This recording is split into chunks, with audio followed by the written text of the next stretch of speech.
Tekken Master trying to disrespect. Wow, gets the conversion. Hadn't seen that one before. Down one into the Blood NATO. Big damage. It's going to push him away. Able to summon Dexstar successfully. Great blocks by Newbie, but a little impatient there, and Tekken Master is going to be going up slightly. Has a slight lead against Newbie going into the last round. Got predictable there. After that string, Newbie's dumped it down to anti-air, looking to trade every time, so Tekken Master simply waited it out. But this time, Newbie's going to spin 2 meters to get the kill. Smart decision. You hate to leave someone on that first life bar while they're gaining mileage, chipping away at your health when they only have 1 hit to give. I respect the decision. I definitely agree with it by Newbie. And Newbie off to a great start in this last and final match. Oh, catch the backdash. Tekken Master forced the clash early. How much will he spend? I feel like this is a very interesting situation because he can't spend too much because he doesn't have that health to get back. But 25% is definitely a good shot. All right, looking to mix things up. Newbie with the push block. Oh, the blood right in his face. Nice punish this time, and he gets Tekken Master to spin the bar. This is insanely close. Going down to the wire. Newbie still has access to clash. There's the sweep. Tekken Master push blocks, just whips a string for full screen. What is happening? And a great block by Tekken Master, seeing that cross-up coming from a mile away. And Cheetah going in. Great conversion, Miguel. Air-to-air combo into the restand. Now Atrocitus gets big damage off of any touch, but instead goes for the safe Dexstar summon, and Newbie with the instant clash. Forced to use the clash. What do we have on the table? What do we have as our resources? He's got 2 bars, and he's going to use it. 25%. Now he has no bar, but he has a lot more health than Atrocitus. Canceling into that pounce from full screen, trying to build some meter, gets the jump in, but a little too far out for the conversion. Blocked successfully, no commit, gets the cross up. Is it enough? It is not. Looks for the conversion, but drops the DP, not like this. Not like this, ladies and gentlemen. A big drop by Newbie. Dexstar is out. The oppression is here. The next mistake spells death. Will he guess? He guesses wrong. The air escape. He's still alive. Miguel, what is happening? Oh, and the straight jump in. Atrocitus gets the hit and fully converts in the corner. Newbie going down to the reverse 3-0 by Tekken Master. Unbelievable. Tekken Master with the clutch, coming back from being down 0-2. Keeping his nerves up, and look, the low-key smile is not quite low-key anymore now, is it? It's just a little less low-key. That was an amazing adaptation by Tekken Master, seeing and trying to figure it out. He looked completely lost after that first match. Just like you said it looked like, I don't know how to play this game. Do I know how to play this game? A definite lesson in poise and patience. No panic. When Newbie hit the air escape, as we get into this replay, this is Forever King showing you guys a little bit of his personal style. Slide, slide, overhead forward 3, gaining a lot of mileage, and that slide went 100% hit rate in his head against Sonic Fox. Unfortunately, it was not enough to secure the victory of the set. Slide to overhead Sonic, knowing exactly when Sonic Fox was so frustrated with hitting this slide. I got hit by this slide. I'm going to wake up and shoot guns. I got hit by this slide again. And the low slide was just in his head so deeply that he did not block this he was shooting already. Forever King all over it. I'm still in like you can feel that. Take this, look, you feel that? Well, I mean, that's a little much, but that's the pain and suffering of Newbie spinning 2 bars for the air escape, only to land out into a final mix-up. Guesses wrong, and Tekken Master advances to top 8. Can he win both Mortal Kombat and Injustice 2 at Combo Breaker? I think he can. I think he definitely can. And guys, please don't go anywhere. We're going to take a quick break. And thank you so much for watching the Injustice Pro Series presented by PlayStation 4. Don't go anywhere.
All right, so we are back.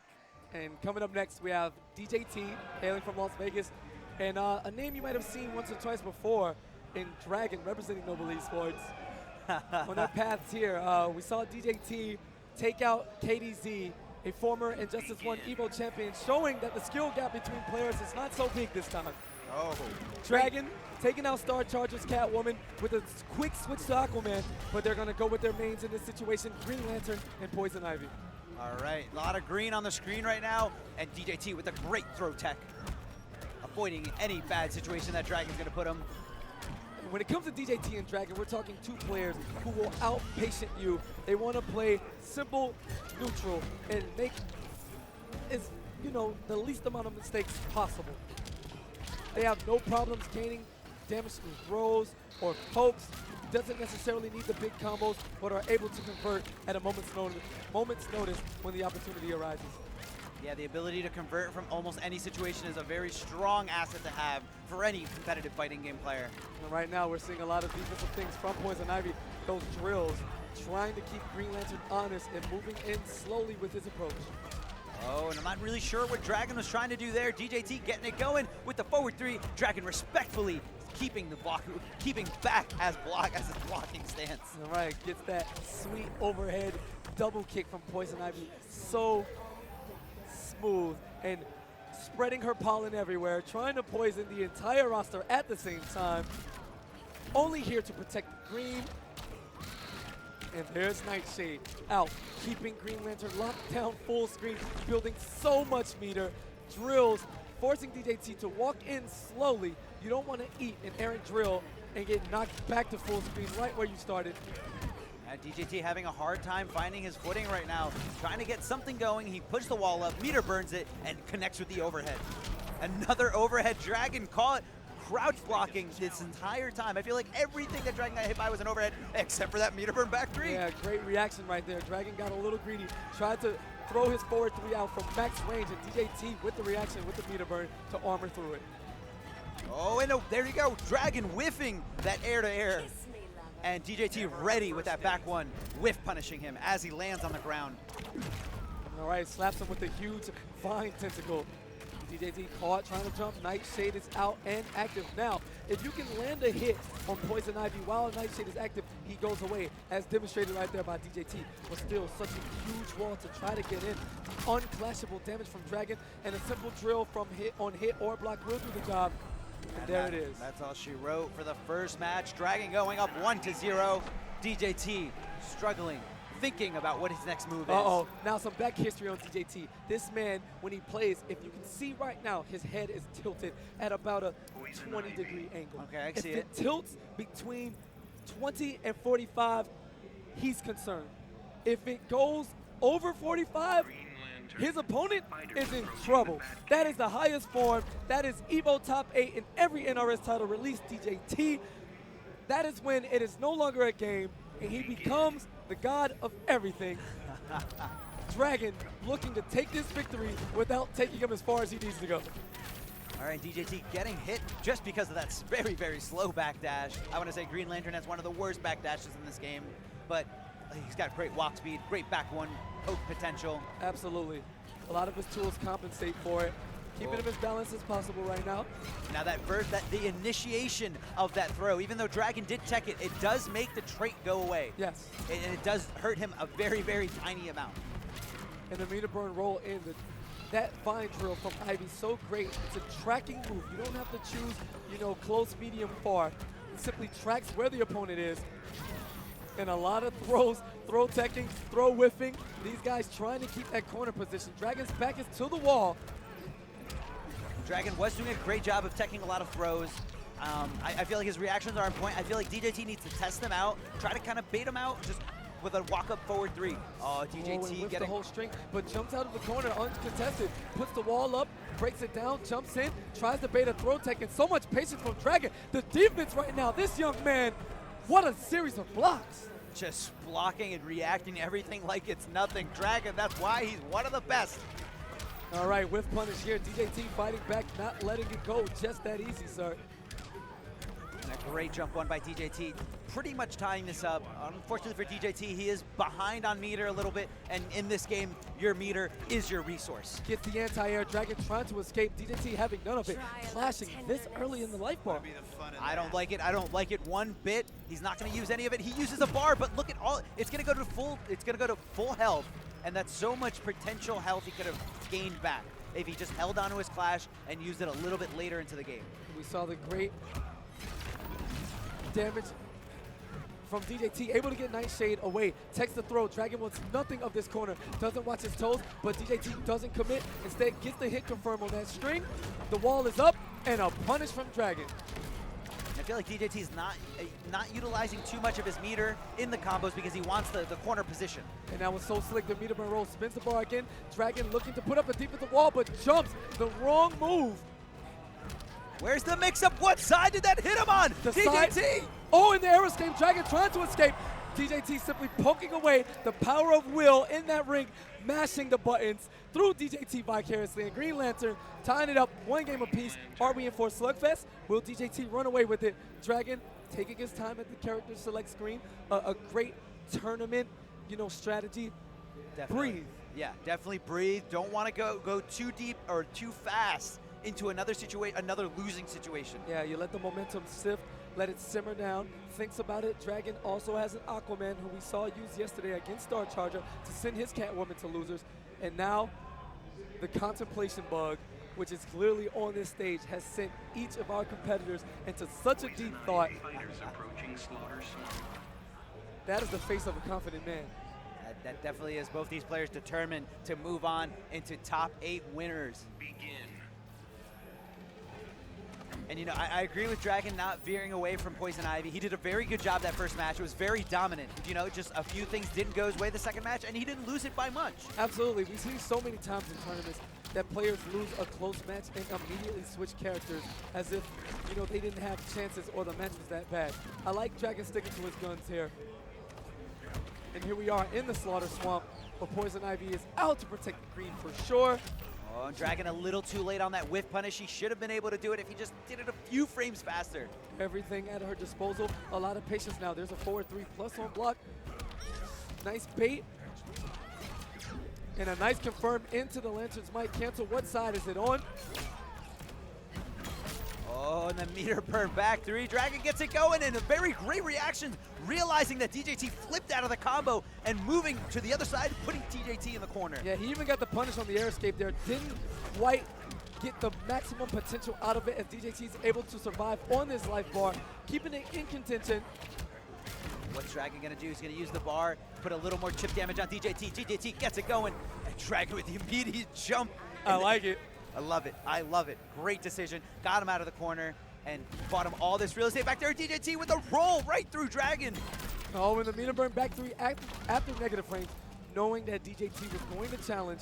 Dragon doing everything to keep him at a distance. Chucking the barrel. Trait is out. Here comes Pukey and Drills full screen. And the drills are out. Dragon biding his time. Nightshade's recharge is about over halfway done. DJT getting it going, using that trait of Green Lantern to continue the combo without any use of any kind of meter.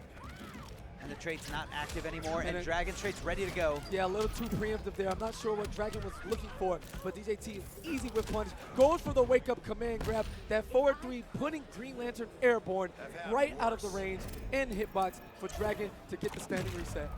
If I'm airborne, you can't throw me. Not at all.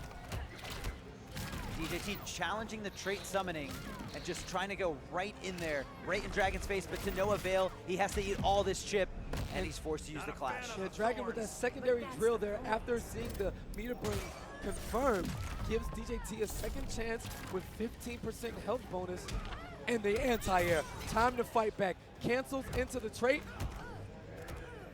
Okay, DJT testing Dragon's reactions, getting the successful throw. Hard knockdown in the corner. And he messes up his setup a little bit, but Dragon's ready. Yeah, ready with the throw. That's fighting games 101. The whole point of throws in fighting games are for people who are blocking so good. So with Dragon's defense being exceptional in the corner, DJT finally looks to the throw to open him back up. Oh, a Dragon, great use of the spacing, zoning, and using all of Poison Ivy's full screen options. And here comes MIT to give DJT a lending hand, and DJT rejects it. He says, I don't need you. Poison Ivy. I don't need you Now, to tell me how to if play you go this back game. to what I said earlier, the head is leaning at a little bit more than 20 degrees. Is it? It's in between 20 and 45 right now. Are you saying Dragon is a few degrees away from being in trouble? Absolutely, but DJT better make a decision quick because he is Blue Beetle. showing off Blue Beetle on the screen.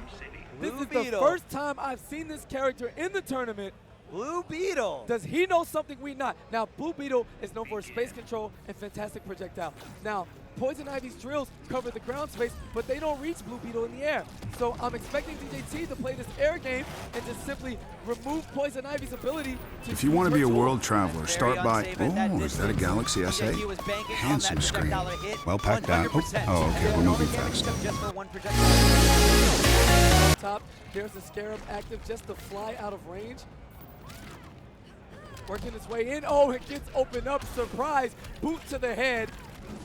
DJT looking a little uncomfortable in this Blue Beetle skin.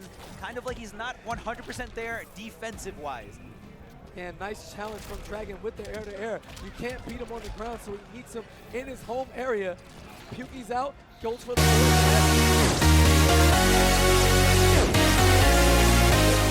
No reason to put yourself in How's danger. it going, guys? It's Poetry Stud Until, here, like, DJT and I'm do about what to he give does you best, guys and a that is to ball guide you on once he how gets his to get the hands in most you. from Alright, oh, two OBS, boys Open going for the Broadcasting big- Software. If you don't Dave have came back in OBS the already corner. and you're looking Nice. at this video to try and get a feel a for down the one challenge from program, Dragon. I And would just like that, suggest once go and look Beetle at the got Ivy to website. the I'll corner, leave a DJT link to was the able to put website business here in with the the mix-up description. overhead low. Bar is unchecked. Fantastic sweep. That's the first thing you're Great probably delay going to have to breaker from change. Dragon.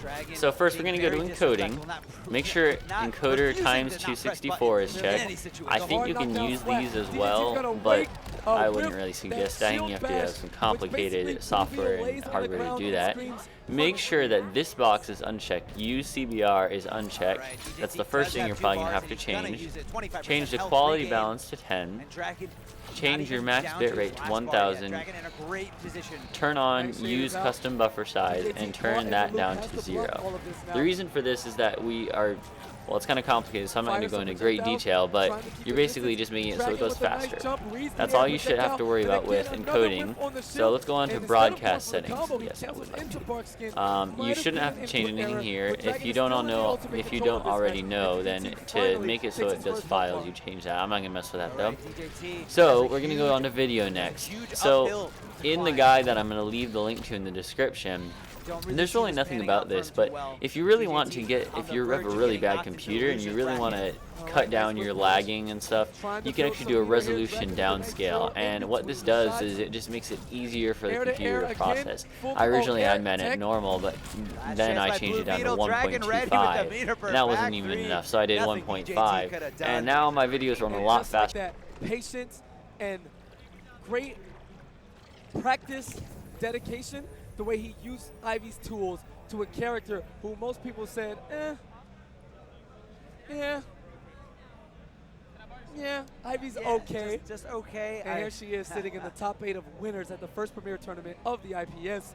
Young Dragon, patience, spacing, a little friend named Nightshade, and some vine drills to get the job done.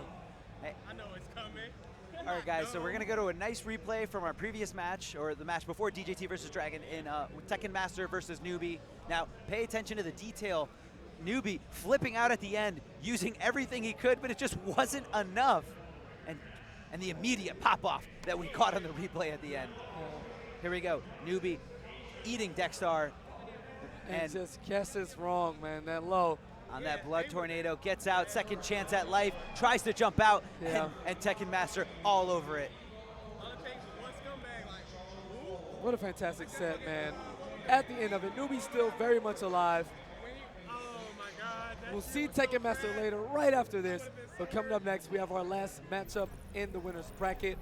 We have Slayer. Versus Comp Bros. Yes, Comp Bros representing the Midwest. The last line of defense. The last line of defense. Can Comp Bros do it? Comp Bros was down so much against White Boy. White Boy was dominating him with Aquaman, going up 2-0. And Comp Bros, I'm not sure why he didn't want to play Superman at first, but you know, he used it as his last character pick in any fighting game tournament, or most fighting game tournaments. when you switch to a character, you can only switch away from your character if you lost the previous match. When you win, you're stuck with that character. Yes. So Compros, for his last character pick, the third game, he went to Superman and just did a miraculous 3-0, reverse 3-0 victory against White Boy. I love how Compros is covering his bases. He's wearing his Black Canary Beats fight, but the Superman t-shirt, so he could say he's a main of either character or the way. The great OS in play in real life. And once again, another trip to Joker's Playground. Some eerie music, but beautiful in its own right. My personal favorite in the game. And the land of unblockable interactables. Every single one on this level is unblockable. Let's see how these guys utilize it as we get the classic Justice League matchup. Superman versus Aquaman. See, I'm so hyped for Bruce Wayne. I'm so hyped for Bruce Wayne too, all the time. But Compro's going with Superman, which I love. I love his Superman way more than his Catwoman. Very, very impressive. And I mean, I'm not sure if he picked it just because of this matchup and because he was able to defeat White Boy using Aquaman. But I feel like Slayer's a few notches above White Boy. Sorry, Katana Prom, I don't want to offend you. I know you love your Florida boys, but Slayer putting in work. You know, I'm all about keeping it real. Slayer's Aquaman is definitely to the point where it got him to this far in the tournament. He's been using Aquaman for the majority of it. And a nice whiff punish there. Catches him before the Water of Life can save him, but trumps the combo. Compros. I don't think Compros was ready for that trade. He didn't expect it to stay active that long. So I believe next time he gets him popped up in that same situation, he's going to end the combo a little earlier or without using meter burn breath. There's the meter burn. Try to rush. Big chunk of chip damage coming in from Slayer. Great stand 3 into trade. Very plus, and Slayer being very respectful. Very unlike him. Slayer is one of the most disrespectful players I know out there in the NRSC. All right, and Compros just not going to clash at all. Finally does it. He went for it, and insanely late as Slayer gave him multiple opportunities to clash. And Compro's going for 30% health. I feel like he was afraid that Slayer was going to use that one bar, and he wanted to aim for around 25%. All right, both guys whiffing normals, trying to get the other to commit to the entirety of the string, but instead, this can kill. Slayer going for the optimal damage, 410, and at this point, trying to rush is definitely enough to get the job done. In that situation, the only thing Compros could have done to try to avoid the trident rush was possibly backdash, but then you're afraid of the tentacle strike. So many options that Aquaman has in this version of Injustice 2. All right, and the quick restart. Compros electing to stay Superman. Nice whip punish. Oh, I feel like he choked. He felt like meter burn breath was going to come out, but he's like, no, wait, I was here before. This didn't work. Here's a second chance. All right, gets the full combo that time. Goes for the punish. Woo. And a quick whip on that scoop. Gonna bait the tentacle strike. This should hurt. Oh, drops the combo, but he does force Slayer to use his trait, and he wasn't ready for the down 2 cancel and a trident rush. That is such a great option, covering the air, covering in front of you, and making yourself safe. And not sure what the deal was there. Didn't throw a special move after that 1-1-1 string to get the kill, but instead is forced to spin an extra bar meter on Wake Up. In his favor, though, he has secured the round, and he's looking far more clean than he did in that first round. And a great conversion by Slayer with that tentacle strike hitting at the very top and so far away. Back 3, full combo. You know Slayer is going to finish his play. Absolutely. Whiffing buttons in front of an Aquaman player is a light just pops in their mind. All the fish of Atlantis come together in the same school, and they all share the greatest sigh of relief because you just gave the king of Atlantis free 400 damage for whiffing a button. And here we go, right on cue. Slayer back in the saddle, goes for the sweep this time, looking for the mix-up. And now both players do have Clash available, and Compros does have 3 bars. As soon as he gets touched by Slayer, he's going straight for that Clash. He could stop blocking and go for the Clash right there as he does. Very smart move. Very smart move by him. Avoiding the clashless situation, and he uses all 3 bars, 30%, that's 10% a bar. Trying to make his way in slowly but surely. Slayer puts up the water shield, showing him he's not worried about any lasers. The nice crossover, oh my god, that dash is pretty instant. All right, no trait to save Slayer here, and Slayer opting not to use his Clash. He's waiting for one more opportunity, one more moment. Ooh, and no whip, goes for an air dash again. Slayer caught, trying to press buttons. This time presses the right one, in control. Oh, Slayer's got it. No, he flips out. Oh man, and nice patience. Slayer simply waiting his turn, letting Compros dash around, knowing that he is not the one who has to push the envelope. Compros was in grave danger there, so all Slayer had to do was look for a simple opening, waited for the backdash, checked him with the tentacle stab, and it was enough to get the job done. Now up 2-0. Comp Bros on his last leg. Will he go to his main in Black Canary? I don't agree with this. I feel like that last match was very close. It could have gone either way. He was playing so well, so solid the entire time, and I feel like he learned a few things every match going into it. No reason to go to Black Canary, and I agree with this. Stick with Superman, stick with what you know, and stick with what almost won you the second match. Now, with Comp Bros putting his hands all over his face there, we are now a perfect 4 for 4 on the contemplation face of players in the top 8 winners, top 16 winners matchups. Hey man, this is serious money on the line thanks to the Injustice Pro Series presented by PlayStation 4. And Slayer with the back 3 after the background bounce. Hard knockdown with the sweep. Oh, Takes the throw. And in the first health bar, you cannot break, so you have to hold all of the damage your opponent inflicts on you. Huge life lead now, working on a near perfect. And that was a great trait by Slayer, realizing that he had to trade up before the forward 2-3 hits with the forward 2. Yeah, remember Aquaman's trait, the Water of Life, allows him to block successfully in the middle of combos as long as he isn't airborne. So after the first hit of the forward 2-3 connects, Slayer's able to trait before the second hit launches him. And wait a minute, a little disrespect from Slayer. A little?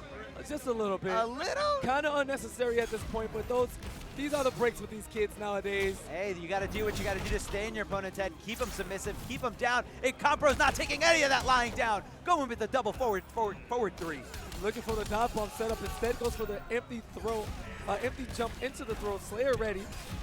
Oh, and that's unfortunate. Spins 2 bars on the air escape, only to get caught back in the combo. Another punish, and this is certain death. Only a real master can come back from this. Only a real master, but Slayer gets the throw. Really not much you can do. Tentacle strikes everywhere. They're going to hit you from full screen, right next to Aquaman, or mid-screen. It's going to follow you. It's going to track you. Nothing Combros could have done about that. Yeah, that from the deep check after the forward throw. Just not enough space to do anything. Combros tried to wake up. Had he gone with the rising grab and escaped through invincibility, he would have got caught with the next tentacle strike. Either way it goes. So Yeah. good stuff to Slayer. And good stuff Dominating to- performance. No, that was absolutely great, but this isn't the end we're going to see at Compros. Compros is still in it. He's Yes. in losers, and I don't want him to get discouraged. That was still a great performance. Very close match in that second match. All right, now while we figure it out with what character he's going to use next, I'm going to take you to a quick break. I'll be back to let you know if we'll see Black Canary.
Welcome back.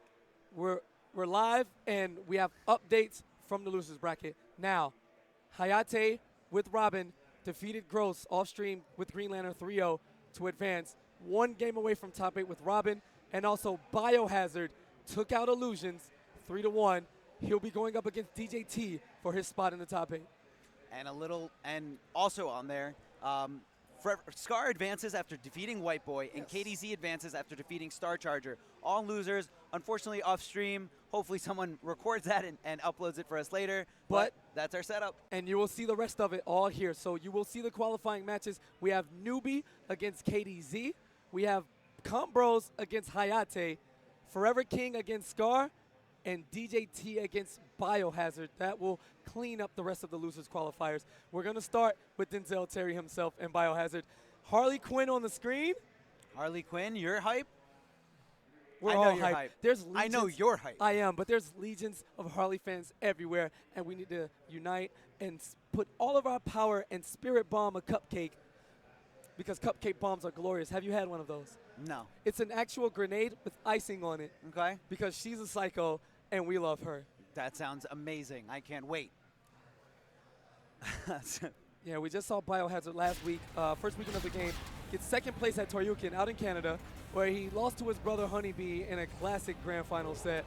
And You know, very 3-2. impressive, Harley. Absolutely. That was a very close and tight grand final. Also known for his Bane. Here we go, a matchup no one expected. Harley Quinn versus Blue Beetle. Zoning galore. Gunshots, cupcakes, scarabs, and hyenas. And DJT getting hit by the overhead. And here comes the hyena. The great conversion by Biohazard, but he drops it. Oh, and doesn't watch his toes now. Biohazard, big boy damage in the corner of the meterless variety into the setup. DJT not watching his head, and the overhead hyena, a perfect from Biohazard here in the first round. Absolutely relentless. Biohazard not letting up, and DJT won't take this lying down. Gets a combo of his own, pushing Biohazard back to the center of the screen in front of Superman.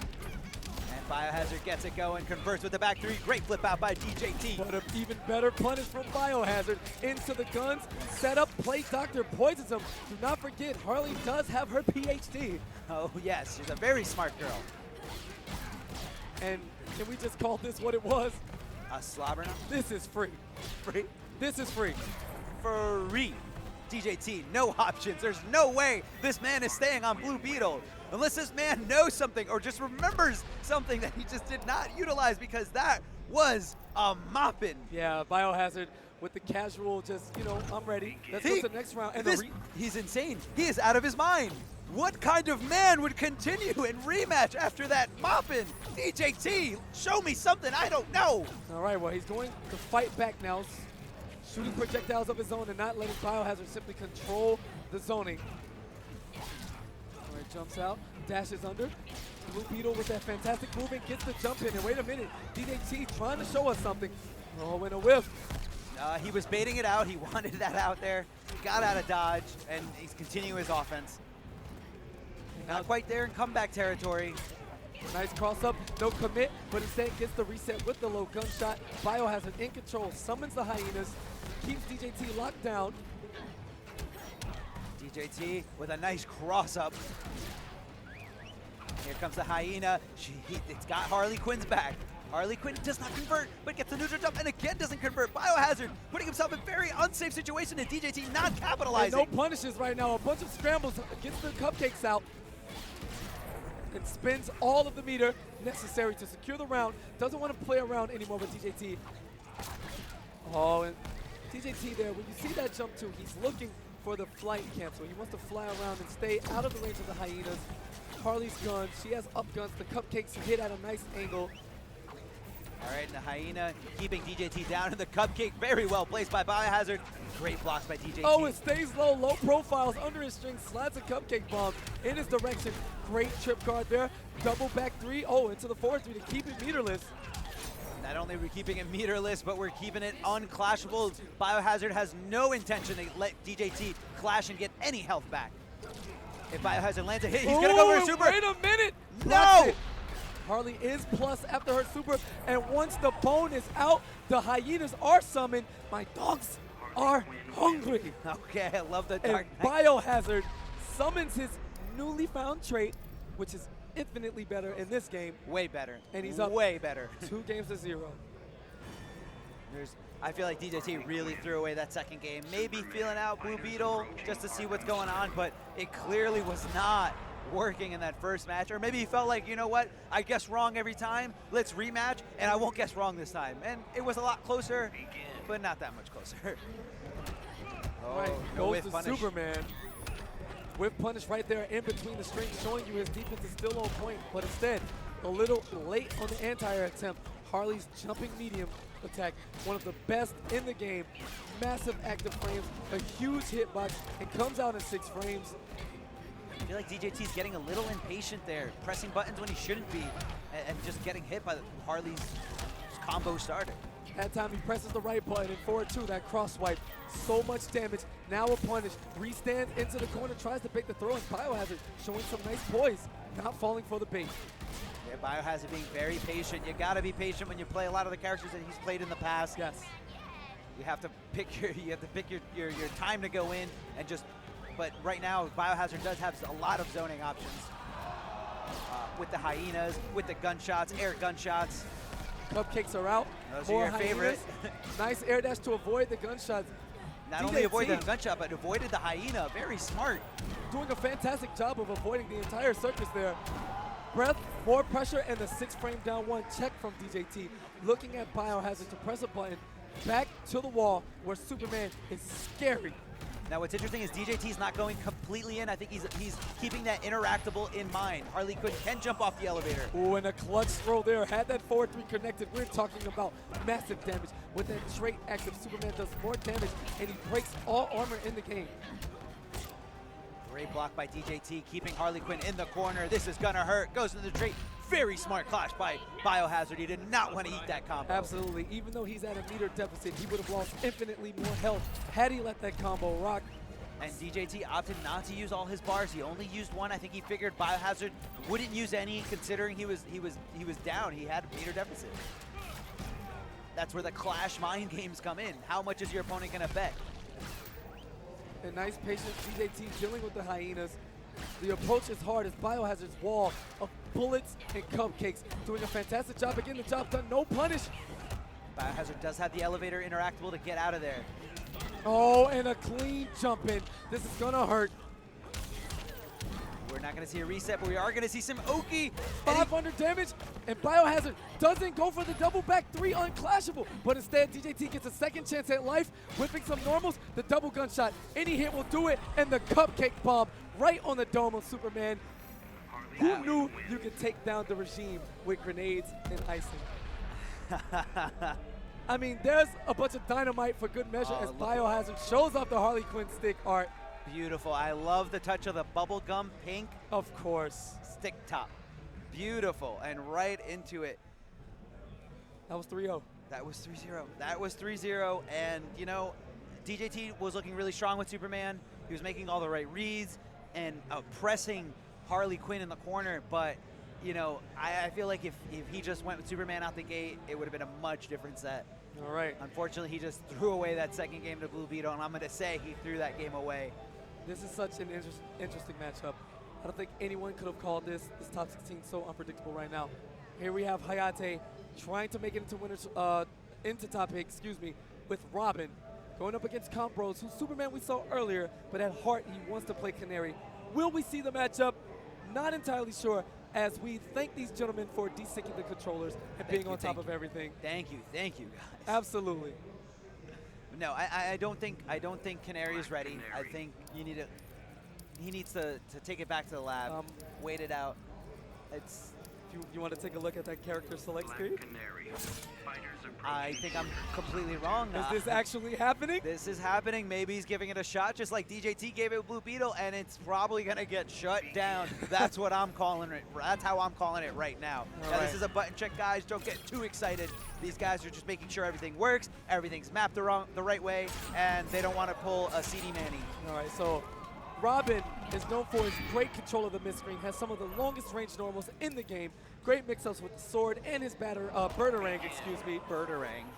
Going up against Compros, who Canary doesn't have a traditional projectile, but her character power, the Canary Cry. At level 3, that scream does hit and can crumple for full screen, and right there, the level 2, keeping Robin up for a restand, allowing him to continue the combo. If you guys pay attention to that trait meter down there, it's in the middle of level 1, going closer to level 2. And Hayate putting on a clinic in the corner, but Canary getting out of dodge. All right, chopping him up real nice, and there's the Canary drop. Jumps to the other side, crossing Robin up, and Canary hits like a truck, 469 damage. All right, Canary taking her time, trying to build up that cry meter, and gets the overhead. Yeah, and just cancels the jump into the Canary drop. Robin not ready for that overhead mix-up. What side is she going to land on? And she's completely okay with just taking her time and picking her battles, going in at the right time. The full charged up Canary Cry. Yeah, throwing off Hayate's anti-air timing, but right there, whiffing the Canary drop. Now Robin in control, and what a bait. And unfortunately, Black Canary does not capitalize in that situation, and she finds herself in the corner and somersaults out of there. Yeah, Hayate trying to find the time or the space where to go, but instead the Canary Cry level 3 from 3/4 screen away, crumpling Hayate and forcing him to clash. Last chance at life. And Hayate using 3 meters to get 30% of a health regain back. Yeah, and with the damage that Canary does, Hayate can die in 2 combos here. And into the low, sweeps the leg, gets the conversion from the Canary drop. And now we're in 1 combo away from death territory. Full Canary charge is ready, and there it is! And Compros is going to take game 1. Black Canary screaming her way to victory, and Hayate is going to think about it once or twice, understand what's happening. We saw Compros wake up a lot with that cartwheel to escape the corner, beating Hayate's speedy attempt every single time and leaving him wide open and susceptible to pressure. And Compros proving me completely wrong, going up 1-0 in this top 16 match against Hayate. And Hayate using that trait, having the ball now active, sweeps the leg again. Such great range on that low. And here we're gonna see a reset. Oh, Hayate backdashes out of danger. All right, goes for the overhead, the meterless type combos. And Compros simply slips out of there again. This time, Hayate ready for it. Catching him on the other side into the Birdarang. Enough hit advantage to convert basically into any combo you want. Great. And just like that, with a simple adjustment of watching the wake up, Hayate's able to maintain this corner control. Yeah, great conversion by Hayate, seeing that the Birdarang hit, and he can go into a full bar-taking damage combo. Whoa, well, there's a full Canary Cry. Hayate not blocking, and now is going to pay for it so desperately with 400 damage of his life. Yeah. Wakes up with the DP instant challenge. What's up? Hayate all over that somersault. I think he found the answer to it. Like you said, I'm sure Hayate also made a note of it, that he's always going to somersault out. Now, Compros needs to mix it up, needs to put Hayate on his toes. And there goes that Birdarang on hit once again. Such an easy hit confirm. Robin's able to link any string into it afterwards. And a lot of disrespect right now. Hayate, after that DP at negative frames, was going to challenge anyway. All right, we get the conversion, and that is going to do the first bar. Unfortunately for Compros, he's got a big hill to climb right now. Yes. Oh, the Canary Cry can't detonate the Birdarang. And he has the meter advantage, so any clash would not be in Hayate's favor, but he wakes up anyway. No chance for anything as his neutral was getting ready to be reset. Hayate, with that wake-up Assassin Strike, burns the meter for the extended damage and secures game 1. Compros refusing to be coached, going straight into it. Rematch, is this gonna bite him? Is this gonna bite him badly later? He didn't take his opportunity to breathe, and right now Hayate's off to a great start. Yeah, now that it's tied up, everything is back to neutral. Both guys figuring the matchup out on the fly. And Hayate getting the conversion on trade from that wake-up meter burn follow-up. Nice throw from Compros, looking for the parry on wake up, but Hayate's gonna jump out instead. Whiffs a poke, eats the Canary Cry. Man, she hurts. Oh yeah. All of that for no bar. Oh, tries to go in, and great block by Hayate. Nice air escape, Compros saving his life and turning the tide in his favor. Hayate waking up again with that Dragon Punch. Oh, Hayate trying to bait something out with the nice switch stance, kind of trying to give him a little flinch and try to get him to bite and do something. And again, combos forced to spin 2 meters, not respecting the options of the DP. Hayate's gonna follow it. Easy conversion, that back 2 covering so much range, that huge lunging sword stab. Oh yeah, great footsie tool and great hit confirmation tool. Absolutely. Has the trait active now, Robin's trait. He throws down one color of the battering. The yellow one allows Robin to teleport to that location at any time, but not when he's crumpled. The Canary Cry in neutral. These guys slugging it out back and forth. Life bar for life bar. All right, Birdarang down. The red one detonates. Usually can convert into a combo if he's close enough, but he's not, and just uses the Oki advantage. Birdarang down, beats the wake up there. Combros forced the clash, doesn't want to get looped in the same reset situation over and over again. He's going to regain 25% of his health. Let's check his approach now that Hayate has changed the tide using nothing but batarangs to get the job done.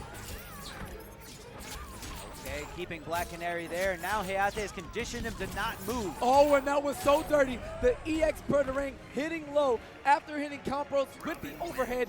Just the sequence before, he wasn't ready, and Combros with the No, we're not doing this again. No. We're not doing this. No. No way, sir. I do not want to play rematch. To the character select screen we go. And he listens to his coach this time. Does he listen? I mean, I think he had no choice because he went to the character select screen. He did have the opportunity to not hit rematch last time, and he refused it. Sometimes, you know, you're a little hot-headed. He was probably still feeling himself from the first match because he won very decisively.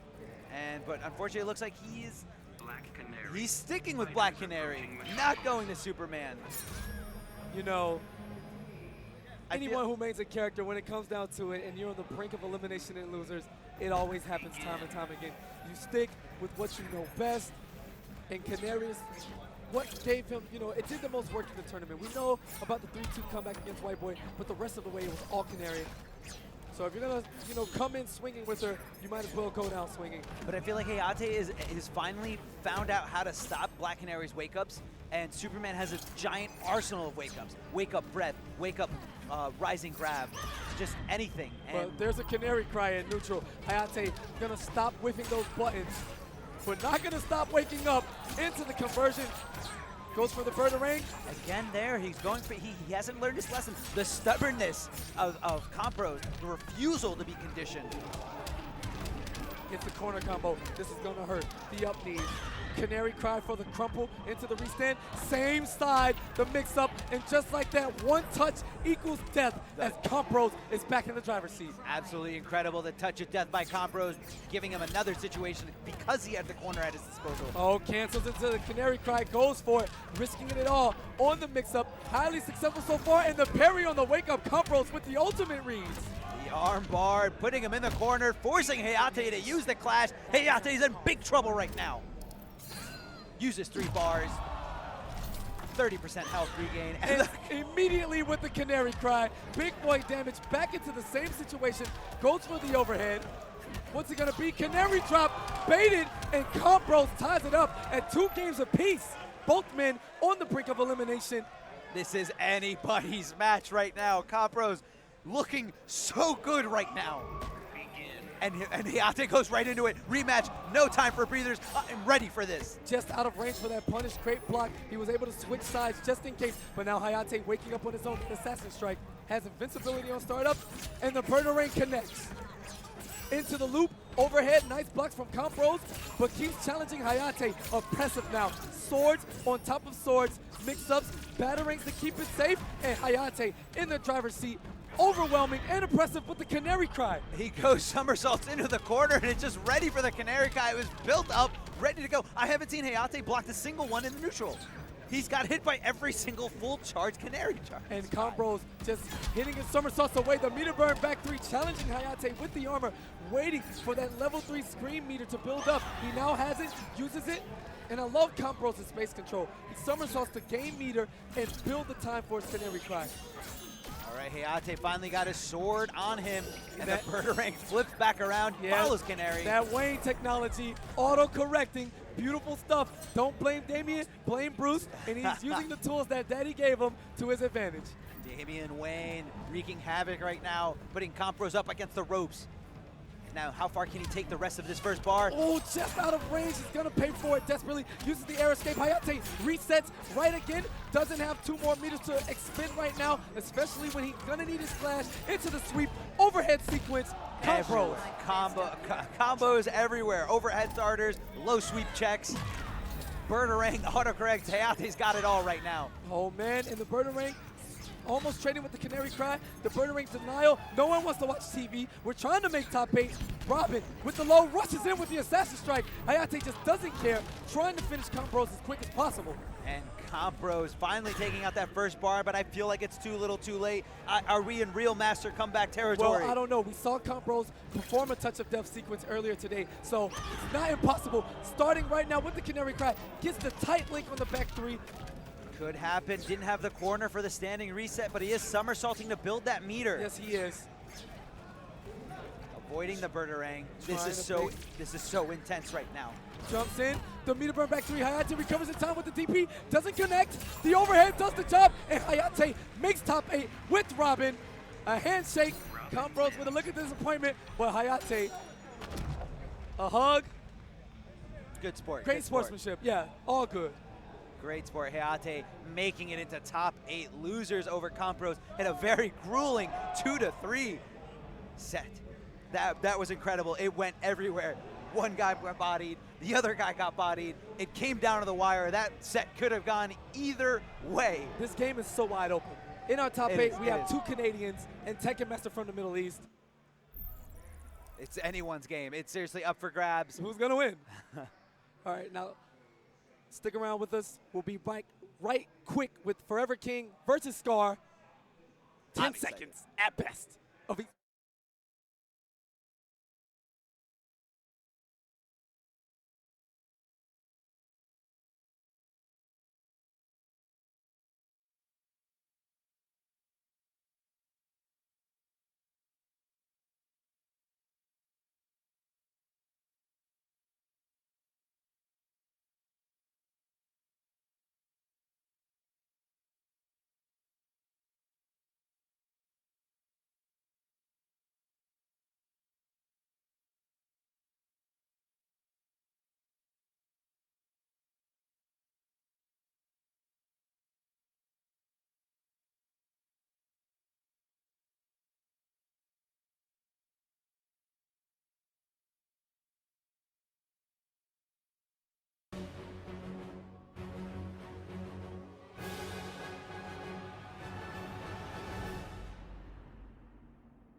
I was finishing off the 10 seconds of esports time as we return for our last 2 matches of the top 16. Miguel, what do we got coming up? This is coming up is Forever King versus Scar, and followed by that we have Newbie versus EMP KDZ. But first we have Forever King versus Scar.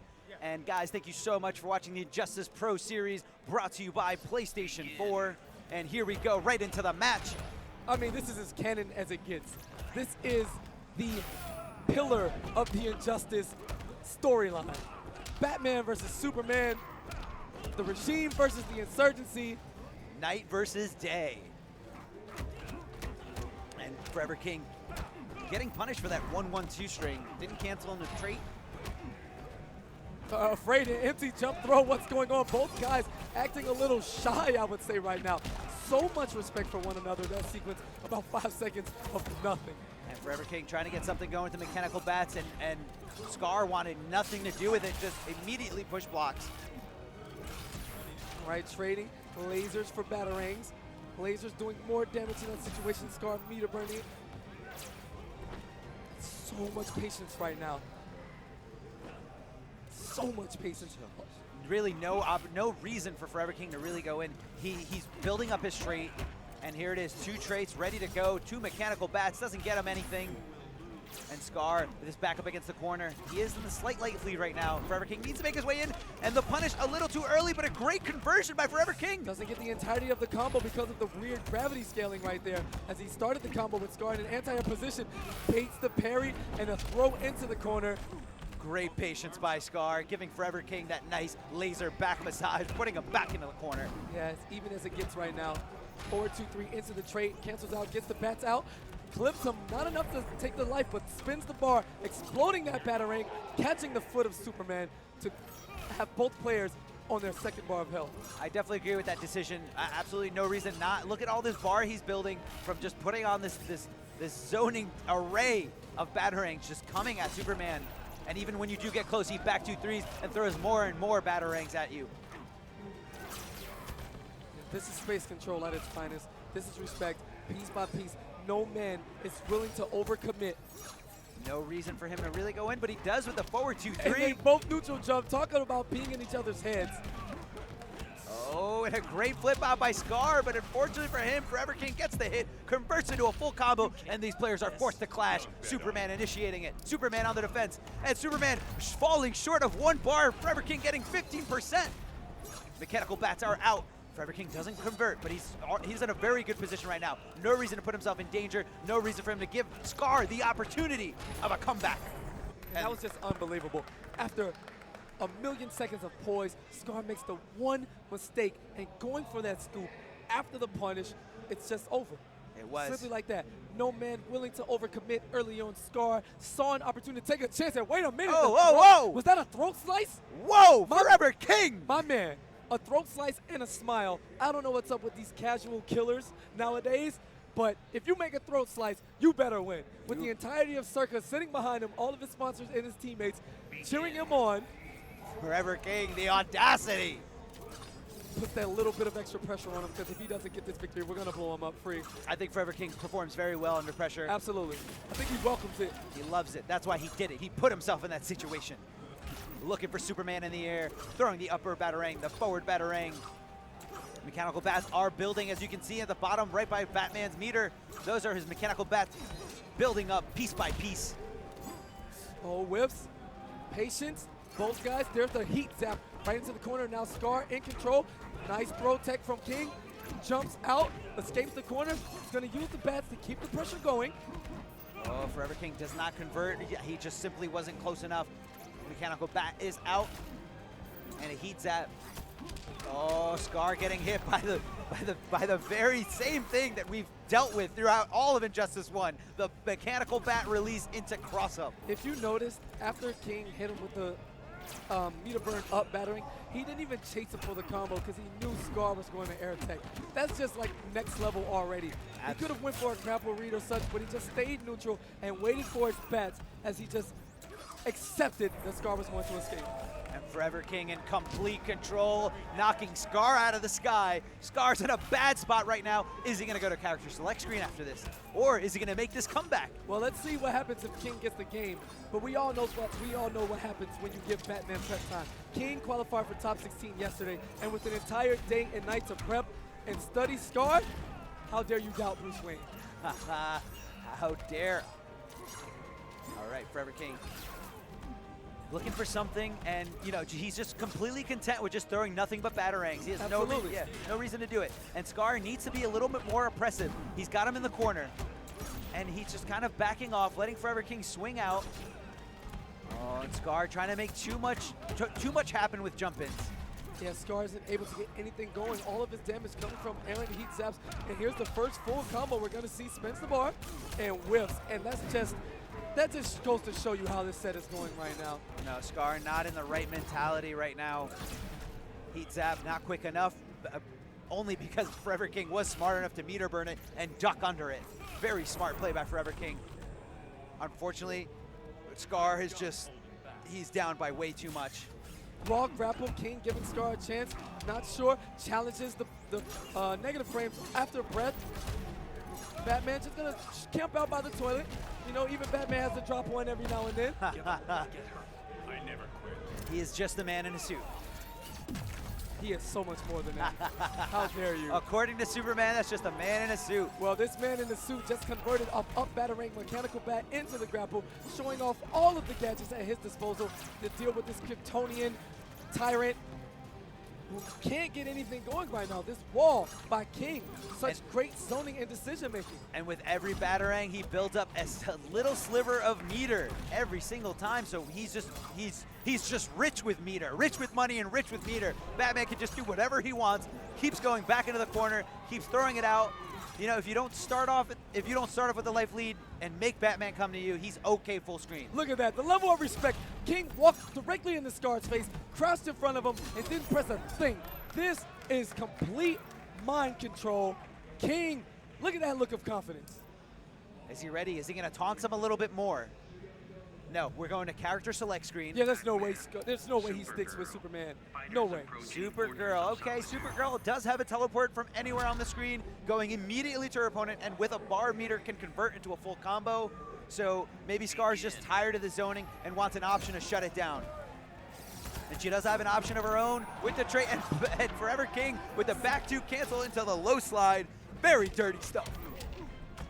Finally got some offense going. Nice mix-up now. After that back boot, most people are looking for the powerbomb throw that isn't overhead, but instead Scar just going for the low, keeping King on his toes. A very different look from what we saw with Superman. Not really sure what that was there. I feel like he might have messed up his reset there. But Forever King's still in a great spot. Look at all that. He has almost a full bar more than Supergirl.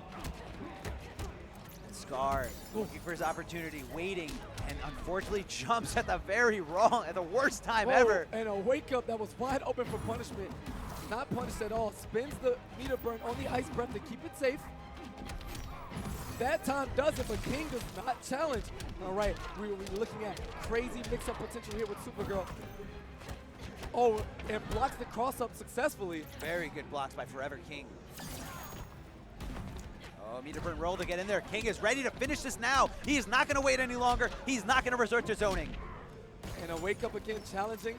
Whiff, no punish from King. Instead, nice delay, goes for the low tax. Into the throw, great break from Scar. But the EX meter burn batarang exploding before that unblockable interactable could take the rest of his life. Yeah, Scar was looking for that nice cheap little win right there on that first round. Hey, you got to use it.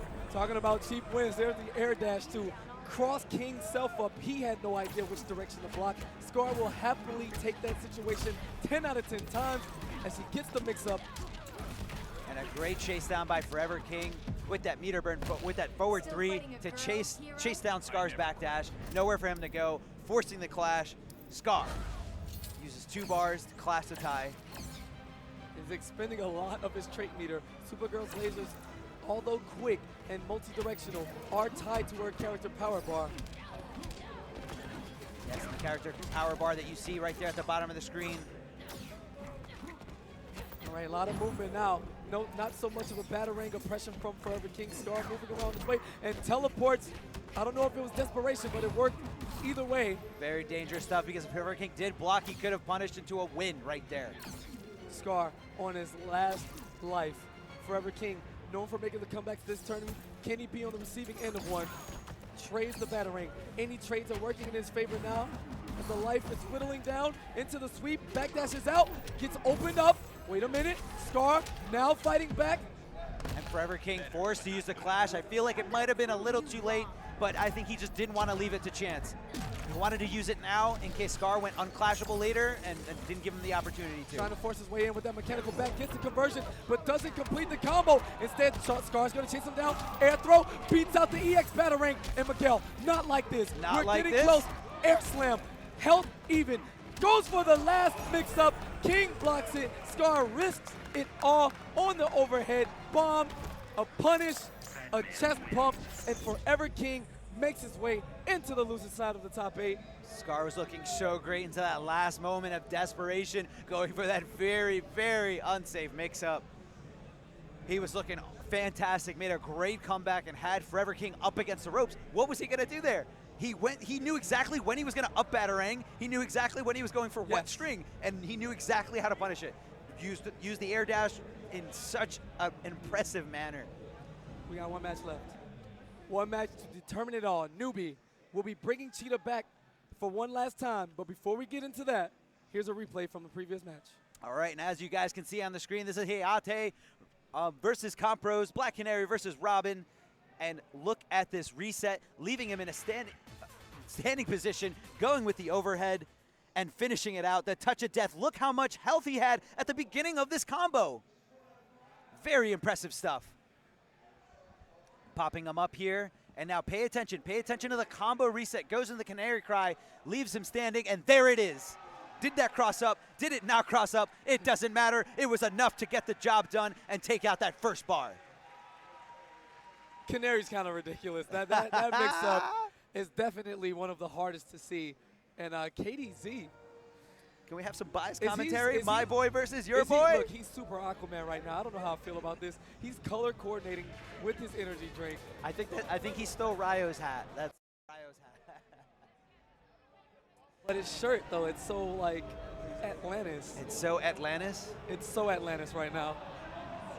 KDZ, a man of questionable identity. He doesn't know if he wants to be Superman anymore or he wants to be Aquaman. But he's going up against a man who's going to pick Cheetah. And what a weird matchup. Cheetah versus Aquaman, if he does go Aquaman, or is he going to go Superman? Oh, he has to go Aquaman. Do you see this, man? Look at him. Hey, that's the mix-up. That's the mix-up. That's the hidden cursor at the character select screen. Can we get a close-up on KDZ? This man has to pick Aquaman. That hat has so much power in it. Like, if we don the hat, we play Aquaman mirrors. We have to. It's so slick. It is a very, very nice hat. But, you know, KDZ, not foreign to the idea of changing a lot of characters in matches. You saw him desperately going to the Superman pick against a set against DJT. And, you know, at first it wasn't looking great, but he adapted mid-match that same game and got a lot done. Had DJT almost down to nothing. So we're definitely sure Newbie's going Cheetah. Nowhere else for him to go. And KDZ has his cursor over Aquaman. Looks like that's where we're going. We're going to Atlantis. I think Newbie should look more for command grabs in this set. With the Water of Life and Aquaman's great anti-airs, I'm not sure if he's going to be able to just pounce around how he wants to.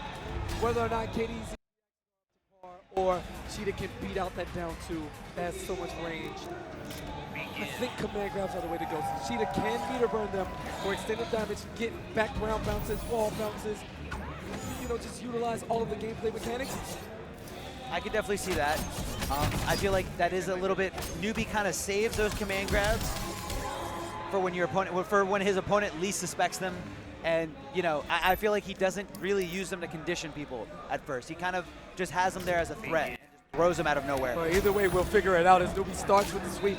Delayed wake up from KDZ to avoid the ambiguous jump-in cross-up setup.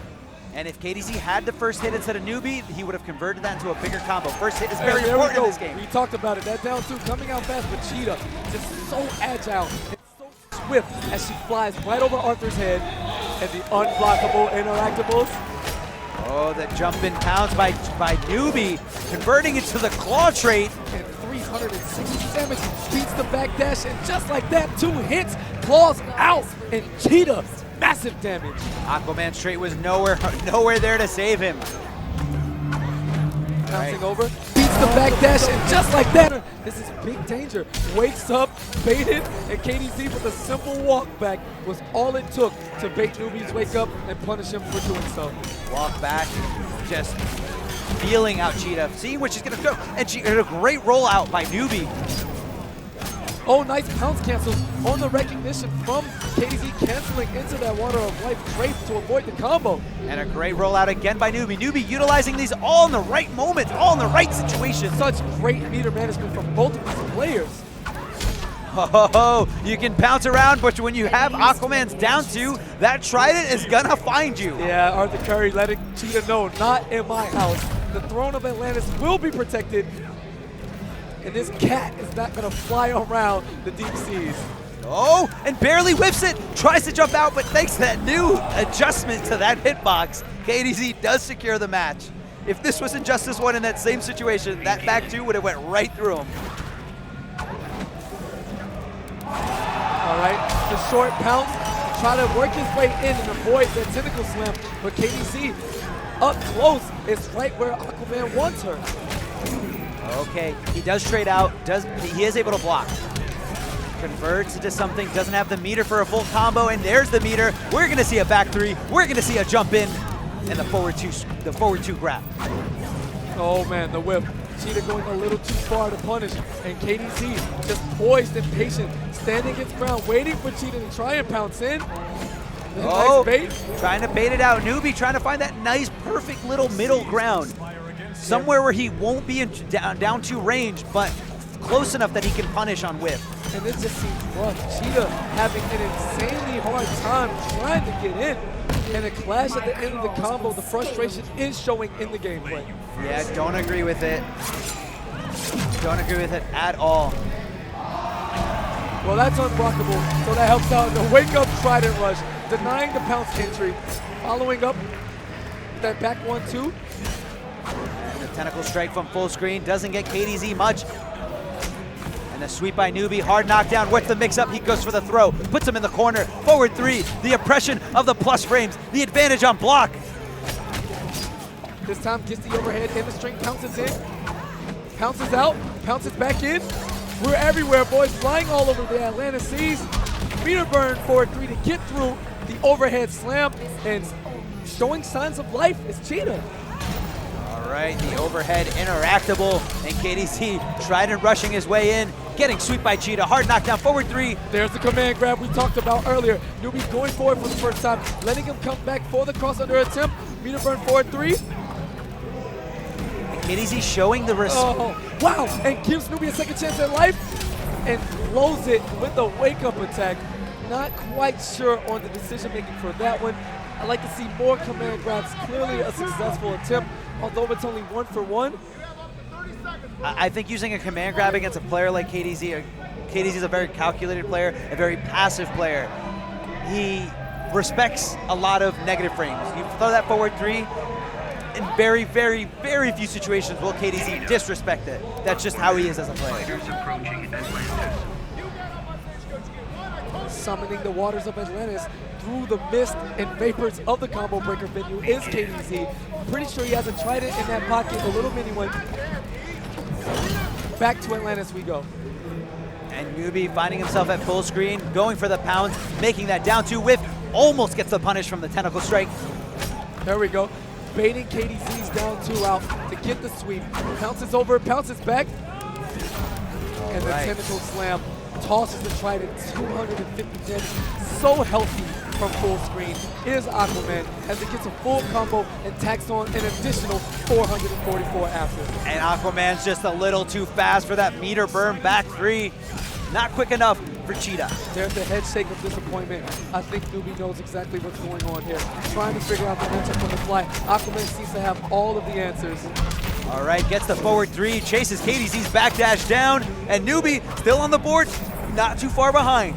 Not too far behind, do not get this man out. We've seen a lot of reverse 3-0s this whole weekend. Oh, not like that. And too slow with the forward 3. Spending 3 bars in that sequence if you count, once you count the air escape. All right, going for the pounce, both players taking to the air. Slams the trophy, or the statue, or And whatever you call it. There's that perfect little middle ground. He tried to down 2 and still got a combo. Oh, and the insane, sickening amount of chip damage from that Trident Rush. Cheetah in big time trouble here. Still has access to the clash. Wakes up. Wakes up, putting his aggression down. Goes for the throw. KDZ meter burn back 3, but cancels it. Chases Cheetah down with the back 2. And Is another KDZ? wake up. Questionable decisions from Newbie here. Doesn't have meter to extend for anything. And no! He Misses drops the it. Trident toss. Wait a minute. We've seen this happen time and time again. The mix-ups. Okay. Are we going to see a check? He can win the clash. He's got 2 bars to Newbie's 1. He can win the clash and check him with the tentacle strike at full screen. Goes for the water shield instead. Uh-oh. Give Newbie a second chance at life. Backdashes out the Trident. Spacing. Coming down to the wire. Any hit will do it from Aquaman. And the tentacle stab. Enough. KDZ advancing into the top 8. Newbie going home with a respectable 9th place. Cheetah tried to get the job done. Couldn't quite get on the inside. And Aquaman, in his strong defensive presence, protects the halls of Atlantis. I feel like Newbie didn't implement a lot of matchup-specific things in there. Yes. You have to get ready. As soon as Aquaman trades up, you have to do those plus strings, and you have to put as many hands on him as you can. But guys, we're going to a replay. All right, check it out. This is Forever King versus Scar. Scar's a miraculous comeback, and this tense moment. And Forever King just clutching it out. Right there, you see Scar jumping in right when King is going to do that upward battering. He was so sick of seeing it the entire set. He said, you know what? I'm going to stop it. He goes in, but Forever King ready to block and ready to block that very unsafe setup. Scar in that moment of desperation. Yeah, he bet it all on the overhead slam. He didn't even have the meter to continue the combo, but instead was looking for the Oki and the guaranteed pressure afterwards. But Forever King at the ready, denying the concrete, denying the comeback, and just 3-0. He beat his chest. He did a throat slice. That was impressive. Is King gonna win the whole tournament? Hey, he put the pressure on. I hope he throat slices everybody in top 8. That's kind of ridiculous. Guys, thank you so much for watching us. Injustice Pro Series presented by PlayStation 4. Don't go anywhere. We're going to stick around for top 8, but that's it for us tonight. Guys, thank you so much. I'm Darth Arma. I'm Katana Prime, and keep it locked right here on twitch.tv/NetherRealm. Catch Up and Muster in town, so they'll be on the mic next to take us through the top 8. Thanks for tuning in.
Dick trusted me, but you never will. Someone's desperate.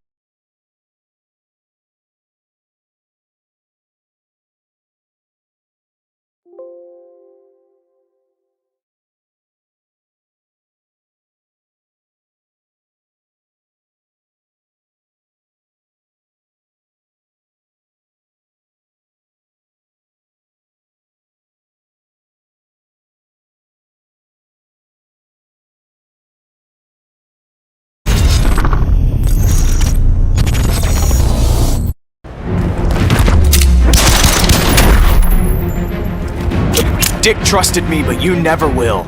Someone's desperate for approval. I've got more than enough father figures.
Dick trusted me, but you never will. Someone's desperate for approval. I've got more than enough father figures.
level Venom has Master spend. Oh my god, how much damage?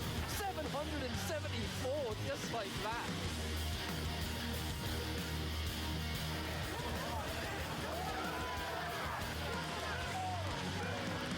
Connects, but only just built the bond. He is going to catch him jumping out. Biohazard with the clutch plate. Without even having the chance to see his second life bar. Meter burns the batarang, a forward 3, and a cartwheel, a handshake. Perfect ledge. One access, a bar meter, and the meter burn forward 3, and King is gonna make the comeback. Do not count out King. We've seen it time and time again.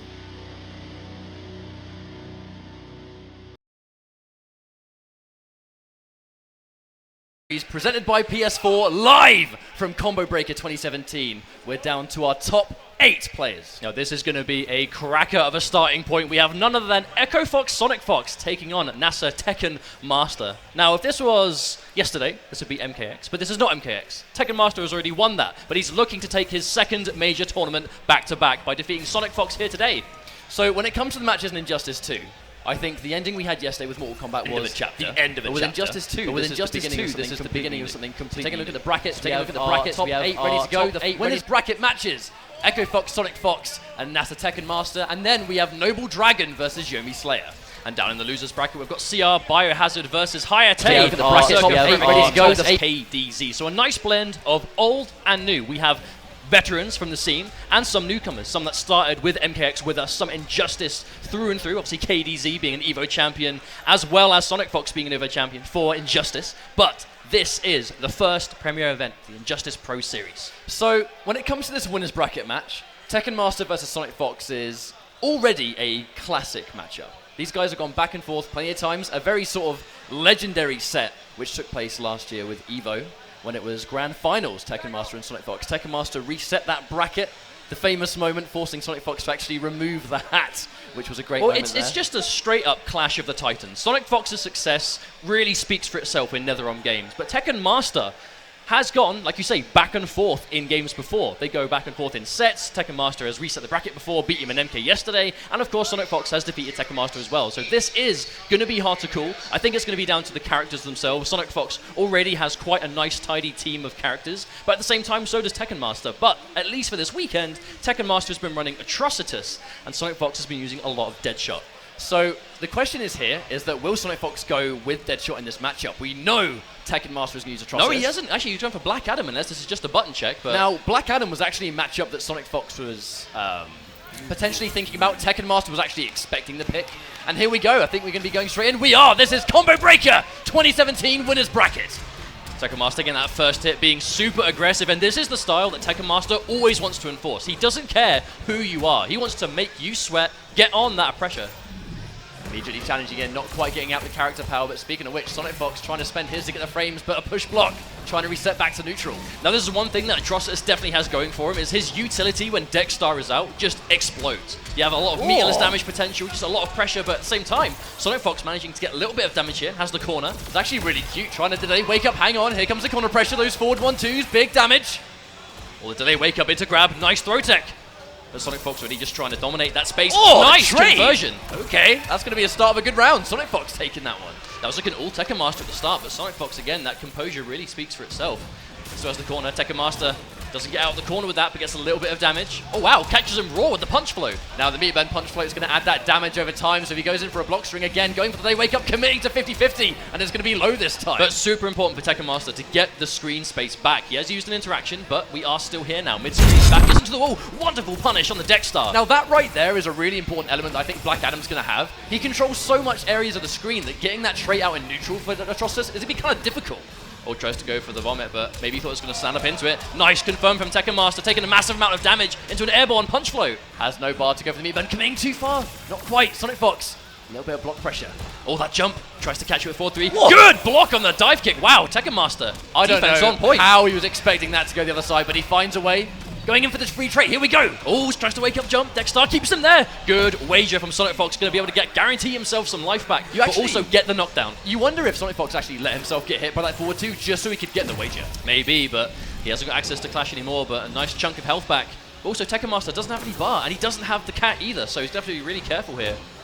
Oh, and he commits straight into 50-50, and there's the clash. He was able to take that risk. He had a guaranteed clash at the end, and he is pretty even. So I don't know if he's going to make too many of those later on. But this is going to be a straight up neutral situation. Both of them forward dash. Wow.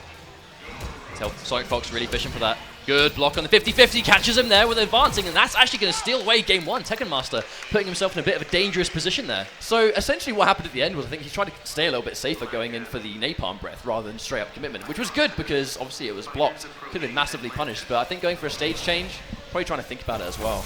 Yeah, I think it's mainly just giving himself time. Tekken Master usually does like to do that. Go back to character select, just give himself a little bit of breathing room, I suppose. Think about what happened. A super close game. But going straight into game number 2, Sonic Fox, nice anticipation on the jump in, does get himself the first hit. Oh, and the throw bait, going in for the forward 3, full combo, doesn't quite get it, but I mean the corner pressure is going to be enough. We actually see Sonic Fox do that a lot, using the throw immunity of the forward 3 just to bait throws and sort of shimmy with it in a way, but the forward 3 launches on hit, so it gets a ton of damage if he gets a good read. Doesn't quite get the punish on the trade, but I think we can take the round. Here it comes. Plus frames, catches him trying to jump out. Full conversion as well, wow. That's one thing that people tend to forget, actually. When Atrocitus commits to those Dexstar strings, a lot of them are actually plus on block. Oh, so much chip. One of the things Black Adam does so well. The chip on top of his basic moves and the trait on top of it, that's a lot of damage that you can't do anything about. This matchup looking really good for Sonic Fox, though. He is really, really comfortable. And just look at the life difference alone. He's building so much bar. Does manage to get the trait out. Oh, the combo drop, unfortunately. Dexstar's not going to miss that one. He does catch him. Well, goes straight into the low puddle. Here we go. Wow.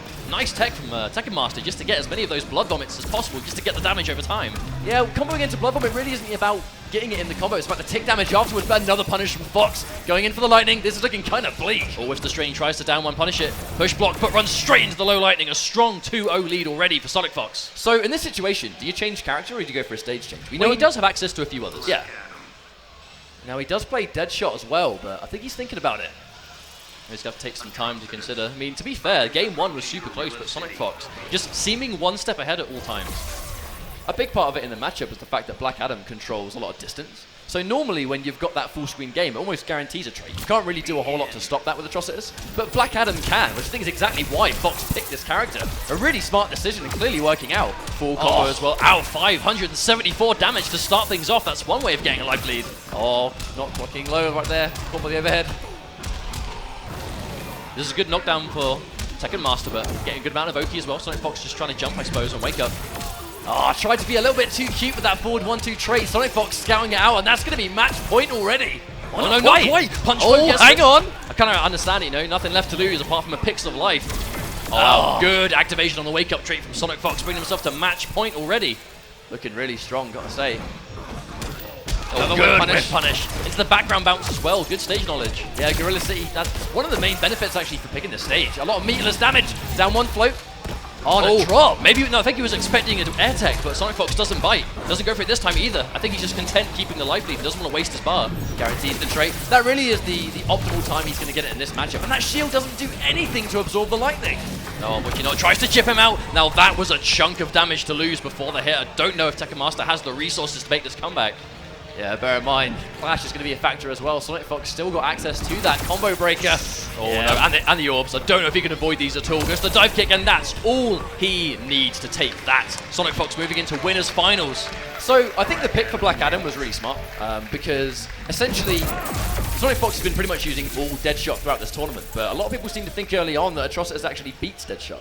Well, I mean, to be honest, when you're looking at Sonic Fox, a lot of people will make the mistake to think that he's got a quote-unquote main character. He has a team of characters for basically every NetherRealm game that he plays. He wants to cover the board, he doesn't want to be able to get counter-picked, he wants to always be in a situation that he has the edge in a matchup, or at the very least that he's not going to lose it. That's what he did in Mortal Kombat X, and that seems to be already what he's starting in Injustice. But Fox kind of, I think he adopted the character team thing quite late, whereas now, you know, he's pretty much not messing around at all. Exactly. Now, we have another match coming up in Winners. Another classic matchup, actually, between Slayer and Dragon. These guys, once again, went way back throughout Mortal Kombat X. I actually lost count how many times those guys fought in tournament, and Looks like with Injustice 2, that hasn't changed. No, definitely not. Clashing already at Combo Breaker 2017, but Slayer has always been a really strong Injustice player across the board. I mean, I guess a strong Netherrealm player in general, but Injustice was really where he kind of found his comfort zone. So, and a lot of the characters he plays have kind of returned. So they have that legacy curve. You can be familiar with them in Injustice 1 and play them again here and still be really comfortable. But Dragon, on the other hand, didn't really play much of the first, yet is already looking really strong with Poison Ivy and Aquaman.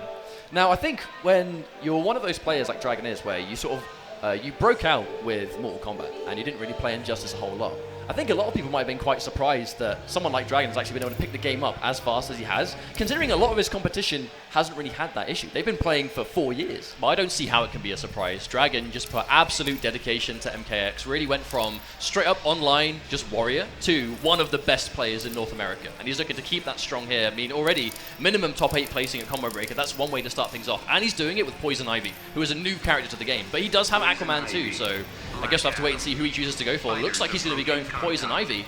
So Poison Ivy is sort of like a very sort of defensive powerhouse. She's got options up close, but right now, I think the most effective way we're seeing people pick this character is sort of sit at distance, use a lot of those full range tools, but also in combination with the fact that she can actually take less damage. Very hard to open just up. A button check though, so maybe this is going to be the choice, but we'll have to wait and see. There is the restart match option, which a lot of people kind of do, but Slayer just making sure that his down input works, getting the important stuff out of the way. When it comes to Slayer and character-wise, though, he pretty much plays Superman, Black Adam, and Aquaman, so at least, I mean, as far as we know. Let's not forget, he did play a ton of Injustice 1, so that's more than enough time to get used to almost any legacy character. But that's really not a big surprise for Combo Breaker, though. This game being so close to the launch of Injustice 2, I mean, why wouldn't people want to go with characters they're familiar with, especially when there's money on the line and Pro Series points? So here we go, this could be another winner's bracket match. It's Noble Dragon versus Slayer. Oh wow, very early. Trip guard, wow, a nice chunk of damage as well. Spends the bar happily to do so for the 300 damage. Now that's one of the really important things in this matchup, actually, that Black Adam will have an edge. If Poison Ivy takes any damage, her character power, which is that little minion, will actually disappear really quickly. Yeah, and then you've got the tracking lightning. If you even hit a trade with a minion now, that is just going to be really bad for you. Dragon really still trying to establish that full screen game. Now certain moves will actually punish. Speaking of which, yeah, nice whip punish there. But that's one thing that's going to be hard when we're punishing that really far advancing high from Black Adam. He actually is airborne when you hit him out of it, so you might not get a full conversion. But look at this full screen game, just chunking him away. Now what actually Dragon did there was really smart was, he went for the trait and waited for the inevitable meter burn lightning, and then used the negative frames to establish that full screen game. But however, the corner pressure does start here. But now you have to ask, how much does a life lead mean against Black Adam when he hits like an absolute truck? Wonderful conversion. Gonna get a knockdown here. What's the Oki? Yeah, he goes for the two. He goes for the two enders to go for mix-ups. Guaranteed, and the chip damage alone. Gonna seal that one. Slayer looking really good. Lead is safe versus Black Adam. He had like at least a 70 to 80% lead and just absolutely destroyed in the corner. And a nice whip punish again, has the orbs for maximum damage. Really smart clash there. Now, I think that's kind of good and bad. He's going to get 3 life back, because bear in mind Slayer's got no life to wager with, but at the same time, forcing a wager really early. Oh, tries to anti-air. All he needs is chip damage, though, definitely going to take that. Now, at least Dragon has a little bit of a meter advantage here, but at the same time, you've seen how much damage Black Adam can do with a single bar, so you do not want to get hit. And there's the Patience again, waiting for the projectile. The projectile pattern is actually a set pattern, so you can really work off that at range. But a nice amount of meter you can build, though, from having all that block damage, and at the very least, chipping them down. Oh, wow, forward 3, no fear from Dragon. Slayer's really slowing this one down, though. This isn't the usual pace he's playing at. I think he's just looking for something to whiff punish. How about that? Drops the combo, though. Unfortunate, but he has him in the corner now. This is where we saw that massive damage before. Mia burn back 3, really trying to chew up something with the armor, but not today. A good block in the forward 3, but a grab from Slayer, very smart. Oh, catches him, wake up with the grab. That's going to be a massive amount of damage. No longer has access to Clash either, so this is all guaranteed. As well, actually, Poison Ivy, her wake-up game is pretty much non-existent, so you can pretty much pressure her for days. Speaking of pressure for days, here comes Dragon. Another clash. Actually, Dragon has more meter than Slayer here. He can do some guaranteed damage if he wants to, or he can just tie and keep the bar. This is going to be a really important wager. Oh, 3! Wow. Okay. 30% guaranteed damage. Slayer now cannot take anything. But here we go. Though, he kept the bar and did loads of damage with low lightning.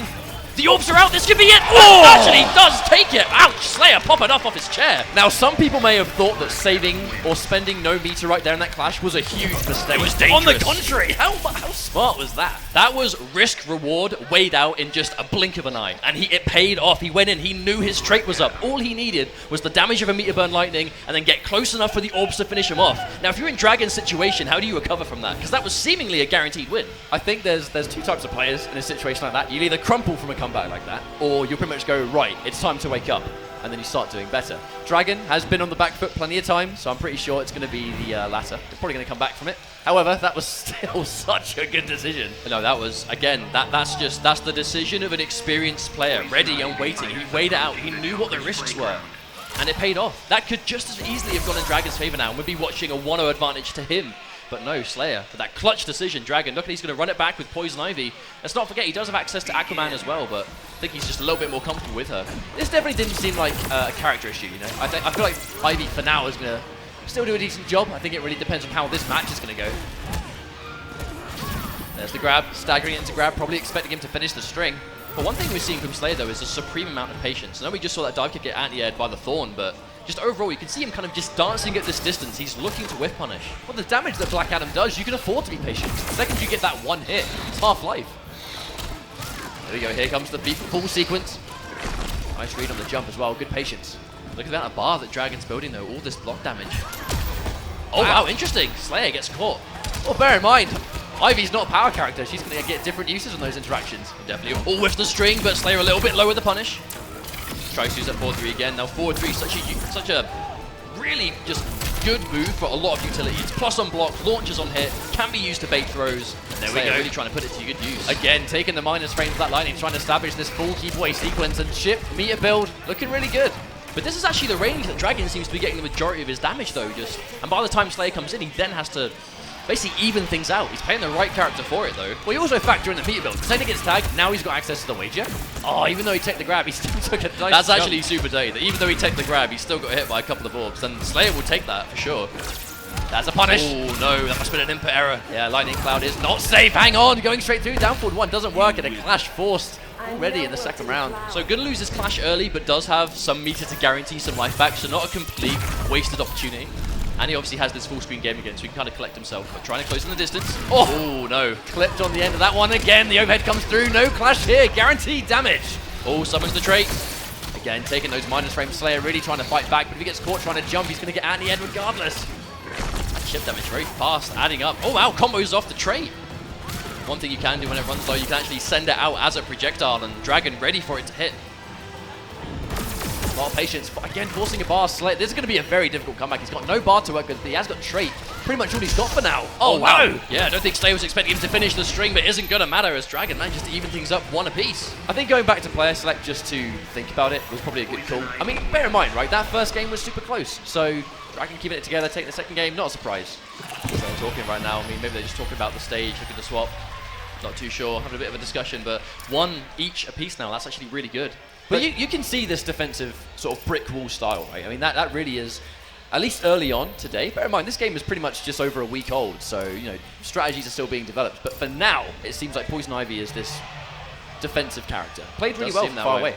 So I went for the tournament mode. I'm not quite sure what was going on there, but regardless, this is going to be evened out, though. I mean, I actually think it was super important for Dragon to take that game, not only after what happened in game 1. Let's not forget Slayer making that clutch read at the final moment, but also to compose himself. That little bit of time he took thinking on character select, he clearly just forgot about the moment, because that's what you need to do. You just need to be able to move on and get ready for the next game, and that's what he did, and now we're sitting at a tied set at 1 apiece. Straight up rematch. Black Adam, Poison Ivy again. Now, the difference in the second game, though, was the fact that he wasn't eating those meter burn dive kicks. He wasn't getting opened up by those full combos up close. So the defensive style from far away worked just as well, but he got opened up less. We see all 3 of those orbs already connecting. A little bit of damage taken from Dragon right at the start. Oh, good anti-air. More important than a regular anti as well, giving him that first hit. It will give him a free bar meter, and here we go again, that defensive sequence. But just look at Dragon's meter, just absolutely chunking up the bars, already 2.5. There's some deceiving range on that poke that Dragon's been using. And, you know, consistently, Slayer's been caught by the end of it. Speaking of getting caught by it, the forward 1-2 into full combo. Didn't have any bar to extend it, though. Oh, catches the raw low lightning. Dragon back to the wall. This is where he lost all of his life in game 1, so he's going to need to be careful. Yeah, if Slayer can keep him here, it's going to be fantastic. But a block at the very end, and wow! Going in for the interaction, jailed in by the trait. Slayer is just consistently getting opened up by that, though. I just don't think he's ready for it. And again, look at all this bar. Block damage coming out from Dragon. I think that had to end at some point, and it does right at the end. Of course, no, but there's a patience from Slayer not getting hit by any of it. Oh, that's going to do something. Full combo conversion. Yeah, that Meteor Burn Lightning Cloud has so many active frames on hit. You have a million years to hit confirm Slayer. Really good round. Oh, misses the dive kick. Tries to go for the anti-air, or at least the trip guard, but Dragon a little bit late. Opens him up, but no, I actually think the projectile from the trait knocked him out of it, so unfortunately wastes the bar, but at the very least still gets the life bar down. Still, now, it's neutral health-wise, but again, you gotta look at that bar that Dragon's built. Oh, trophy unlocked. How about that? Fantastic! So at the very least, Dragon's got himself a little bit of a score now. Not too bad. Actually, we actually, for the first time in the set, saw Dragon pop the bark skin, that damage reduction. I can imagine the bark skin being really important here, though, just to kind of reduce some of that damage that we're seeing him go for with these low lightnings. I mean, using it in the neutral from range, like the lightning, right? It's so fast. Using it from far away is a bit risky. I think he'd much rather have the character power out if he has that free space to work. Oh yeah, if it's a choice of character power or bark skin, I understand why he's summoning it so much, because we just look at how much, at very least, he's using it to just build loads of bar, forces the wager out. He's guaranteed at least 3 bars worth of life back. Question is, does he want to keep hold of some of it? Well, historically, you see people spend 3 but rarely 4, because 4 over 3 doesn't really give you a huge amount, and 3 is pretty much the safest bet. Yeah, the jump from 3 bars to 4 really depends on how much you think they're going to challenge, but in that situation, no meter from Slayer, so that was going to be a really smart 2 bars spent there. Already going in for that forward 3, but again, the patience from Dragon, he's just not going to get opened up by it at all. Airborne trade. Oh, hang on! He's got a spike! Uses the hit to get the trait out again, once again. But again, look at that bar. He's built at least 1 bar just by this 1 rep of the character power. Sends it out to... Oh, wow. Oh, so much patience, but is it enough? Not giving him a chance to wager. Hang on, he's gone for the trait, and again!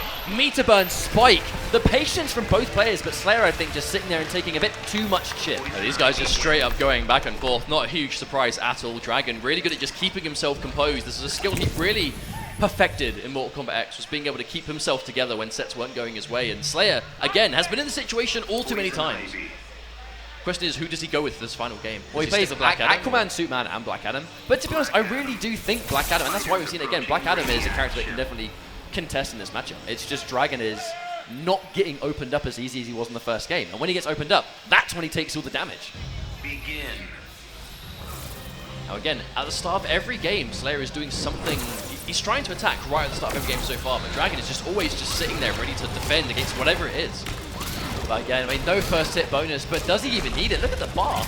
Wow, and there's the anti-air. The full screen zoning game from Dragon. This is actually one of the most tidy Ivy play we've seen so far. He's just managing it perfectly. Oh, unfortunately, actually dropping the meatless dive kick, but he's not going to worry too much about it. And that's one of the changes to Black Adam. The regular Lightning Cloud can full combo on hit now. Yeah, unfortunate combo drop, but again, just look at the life lead that Slayer already has. Oh, there's a cross-up dive kick again. Dragon really seems uncomfortable blocking it. Confirms into the orb. There's the meteor cloud. Wow, and already to match point to Slayer. Shades of game number 1. If he can keep him here, much better off. Oh wow, the range of that forward 3. This Slayer knowing he's got this massive life lead, I don't actually think he's too worried about being super patient, but has the corner pressure. Dragon fighting his way out. Again, just, I mean, it's a good amount of patience, right? But it's that muscle memory of playing Ivy for, even if it is a week, Dragon knows when to loop that sequence. But there's that meteor burn dive kick. That's one of his most damaging openers. It's that meteor burn dive kick. Huge damage potential. Slayer's already been putting that on really thick.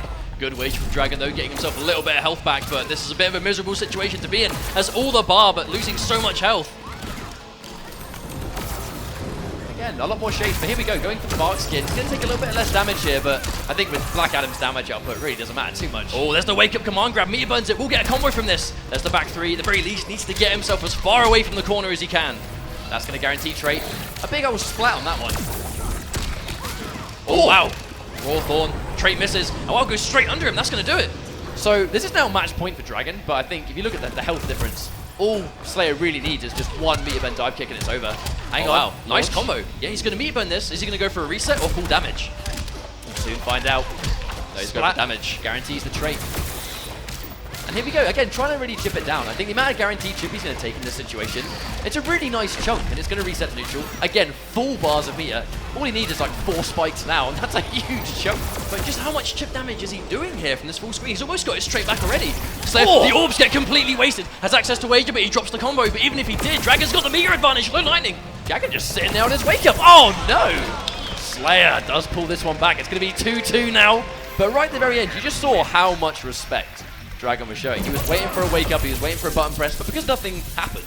No, that was actually a really, really smart idea from Slayer 2 though, because when you're against Black Adam, like a big rule of thumb is just stand block, right? Because you got the overhead.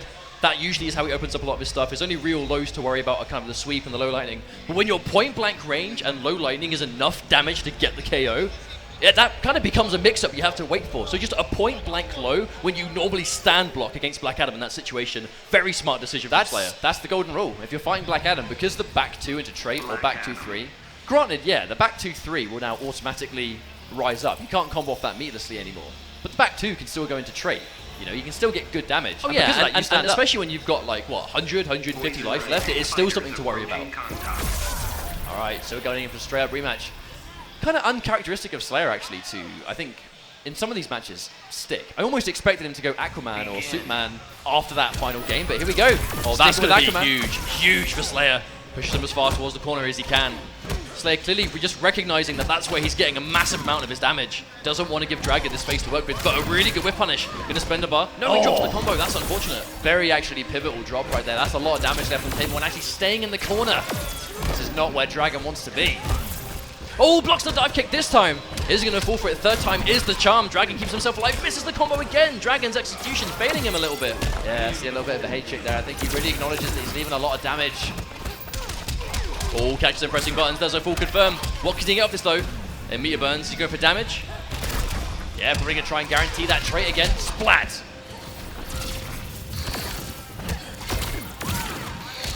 Yeah, looping it. Now, bear in mind, if you can get a really good rhythm on that trait, you can get up close pressure as well. But it is going to be match point for Slayer. We just saw how much damage those orbs did. Caxum jumping out. Barkskin are going to mitigate a little bit of damage. Caxum trying to jump out. Dragon put in a really bad situation. Trying to fight his way out there, though. All good block of the meter bend dive kick. It's nowhere near as minus when you meter bend the dive kick. Dragon trying to catch it and getting punished for his troubles. All catches a stand block. Good patience from Dragon, but he's getting chipped down slowly but surely. Unfortunately, he's taken so much damage. One trip guard, one zap, and now at that point, Slayer does take it over Dragon. Really well played. Winners finals. Yes, indeed. Winners finals going to be Sonic Fox versus Slayer. Again, just all to a new game, but we've seen this before. We've seen this matchup. And bear in mind, it's actually between Dragon and Fox as well. We've seen these matchups far too many times, and it's going to be repeating in Injustice 2 as well. But I think it was really, really, really good practice and good patience, you know. That was just, all around though, just really strong play. And that was just winners bracket action. We still have most of this top 8 still yet to go, but Sonic Fox looking really good over Tekken Master, and now Slayer managing to look really good over Dragon. We'll just quickly show you guys a quick highlight reel of some of the better moments from that set. That quick cross-up dive kick. So dirty. It really is. Dragon was just not ready for it at all. Now, right at the end, they're actually in the corner. It was really smart as well from Slayer to go, we don't really need anything else off the back 2-3 beyond the 2-splat. You know, the 2-splat in the corner is going to give good knockdown. It was that game 1, though. This was that clutch moment, that Slayer. That happened after he made a really risky decision on his wager, but that was the play that won him the game. But this was pretty much what we saw from the entire match, was really good patience from both players, but a lot of caution as well, because bear in mind, you know, Black Adam, the speed of his projectiles is pretty crazy. But at the same time, you know, if you can get a good rhythm going with the spikes, you can pretty much flip that and prevent it from happening. But no wonder Slayer popped off from that one. That was pretty good. No, not understandable whatsoever. But I don't think I've ever seen a match played at that kind of like 70 to 80% screen distance played from start to finish. But that's the pace they slowed it down to, you know. And that's the beauty of the game like this. You can go full rush down, you can play full keep away, or you can sort of find that blend in between. And some characters just kind of tick those boxes. So our next matchup is, we're having the first matches in losers, which basically, you know, whoever loses here will go home. Yeah, absolutely. But I do believe, before we go into our next match, we have a quick break, so don't go anywhere. Top 8 at Combo Breaker 2017 for Injustice will continue after this.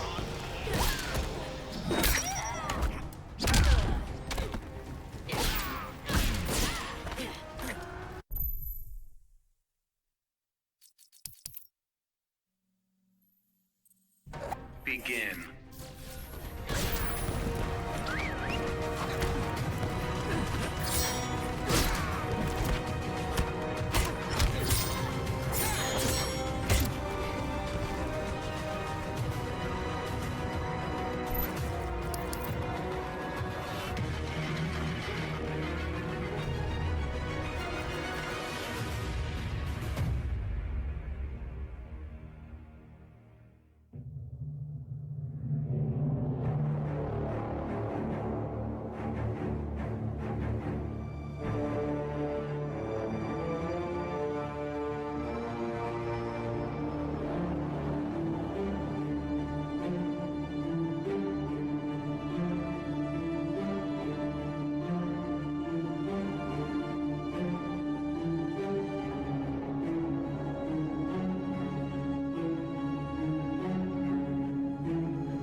How's it going, guys? Welcome back. We are live, the Injustice 2 Pro Series, presented by PS4, and we have our losers bracket action ready to go. This is top 8 Combo Breaker 2017. We've already had some really close games between Sonic Fox and Tekken Master, and we just saw Slayer inch it ahead of Dragon 3-2. But this is now losers bracket. The safety net is gone. You lose here, you're eliminated.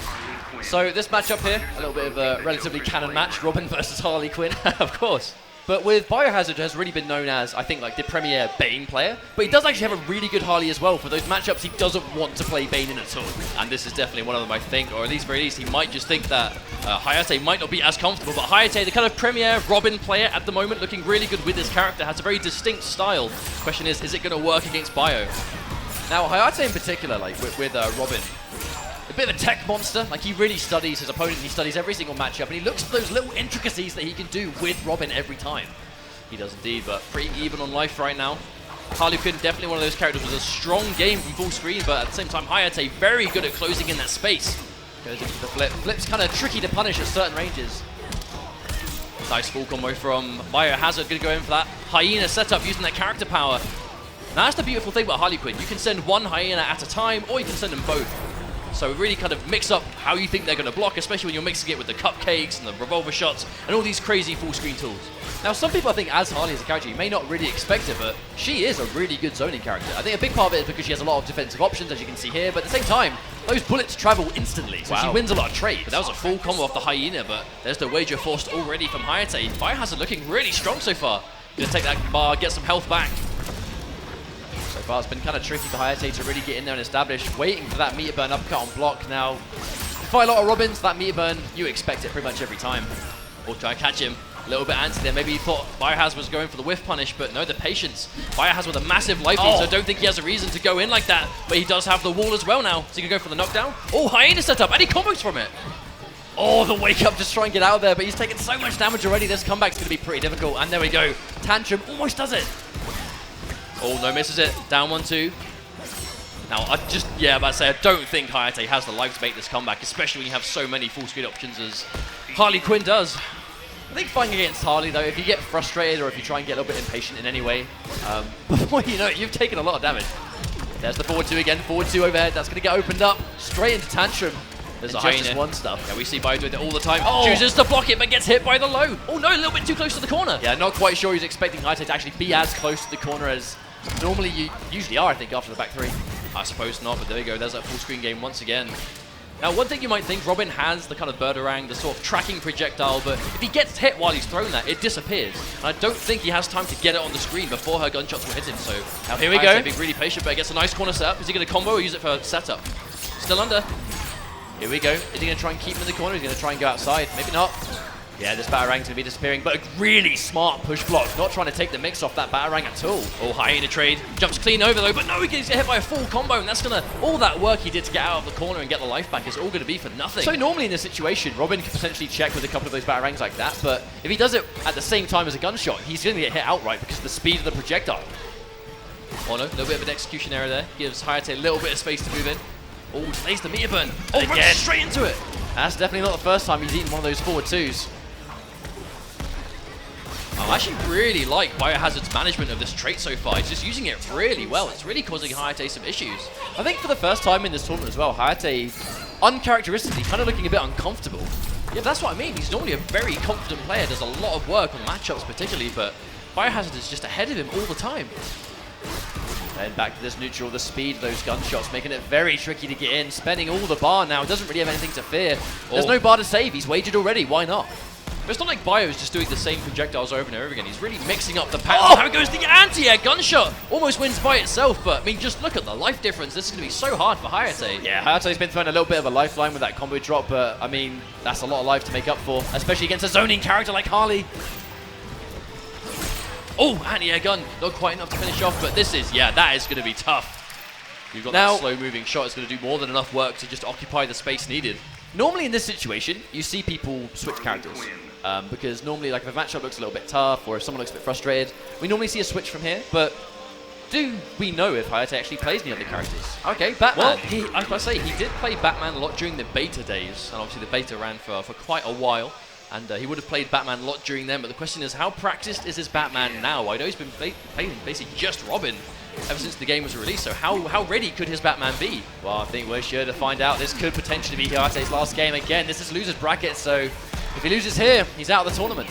And that's just that ranged game from Bio being so effective, and it all comes down to the hyenas. Just the hyena covering that space on the ground, so he can throw something towards the air, or a cupcake, just really like a no-fly zone, cannot move in front of him. But that's the addition to Harley in Injustice 2. Her trait used to be something that somewhat set her back because of the randomness, but because they've given her a consistently good trait that not only does that, but it caters to her style, she's much better. But a nice punish on the tantrum stance. This time though, Hayate, good combo, gets access to a little bat, gets that fast trait, gives him some really good rushdown options, but no, sneaks in a quick low. Oh, nice conversion, the meter burn play, Doctor. Here comes the tick damage. But now you're taking tick damage as well as just the shots from these or the chip. That is going to be difficult, and that's going to be match point to Biohazard already. Looking very clean, a very clean and calculated keep away style, really using the entire moveset. He just takes a lot of knowledge of the character, right? I mean, Biohazard, again, normally known as a Bane player, but really has a strong Harley Quinn now to cover the matchups he doesn't want to play. Speaking of which, I mean, really, like every single time Hayate tries to jump, he eats a hyena every time for his troubles. And if it blocks, it jails into a cupcake. But the problem is, if you jump too early in anticipation, you might get anti-air or just anything else.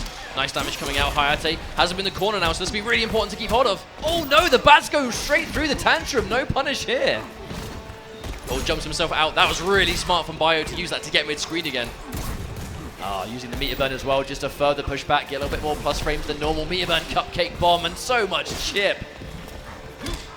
Oh, and again, jump back. Biohazard just already looking super strong. I don't know if that Hayate has the life or resources anymore to do this. Looking like Bio has all of the answers, and just like that. Just that right there. He spent his final bar on that too, and Bio looking really strong. One hit's going to do it. Oh, he fires a slow one. Biohazard comfortably moving on in the loser's bracket. Throughout that entire set, just really looked like Hayate just didn't really know what to do around such a strong keep away. No, indeed. But I actually think that in itself might make Biohazard quite a threatening player to deal with in the long run of this game, because he was, and still is, a avid Bane player. You know, Bane is kind of his go-to, his bread and butter. But in Injustice 1, he would kind of almost stubbornly stick with Bane in matchups that he probably shouldn't, that really could give him problems, and never really had a backup he was willing to go to in tournaments. So as soon as he found a bad matchup, despite being an incredible Bane player, he'd struggle to win or place really highly, depending on what character he would fight. But Injustice 2, right off the bat, the first major event in the Injustice Pro Series, Combo Breaker, already going straight to Harley Quinn when he needs to. And the results kind of speak for themselves. Definitely a good idea. I think we've reached a point where there is no space to be, I guess, like sort of like a blind character loyalist, because there's so much money to play for. These tournaments are getting so big. I mean, this is an Injustice 2 Pro Series event, a 20k pot. I mean, that's not exactly short change. If you can play multiple characters and get that win, it is always going to be worthwhile. So this is going to be our final match in the first round of Losers Bracket Top 8. It's going to be Forever King, Circa Forever King versus EMP KDZ. Now, some of the more advanced matches are looking like going to be quite juicy. You've got Sonic Fox versus Slayer in Winners Finals, Tekken Master and Biohazard coming up in Losers as well. That's a match we saw time and time again in Mortal Kombat X, and over, Tekken Master would kind of find the win there. But now, with Injustice 2, we have an old matchup, really. No, truly. One that we saw during the, well, very much later days of Injustice 1. It was, I believe, Superman versus Forever King. I think it was Martian Manhunter at the time. Went very convincingly at the time, I think, to King. But this is a new game. It's a new chapter. A new pool of characters. Well, if we're looking back into the past a little bit, you have... He's thinking the Superman hat or the Aquaman hat. Which do I go with here? I think the crowd's going to try and suggest is Aquaman. Does KDZ go Aquaman? Or Superman? He's thinking about it. What does he prefer?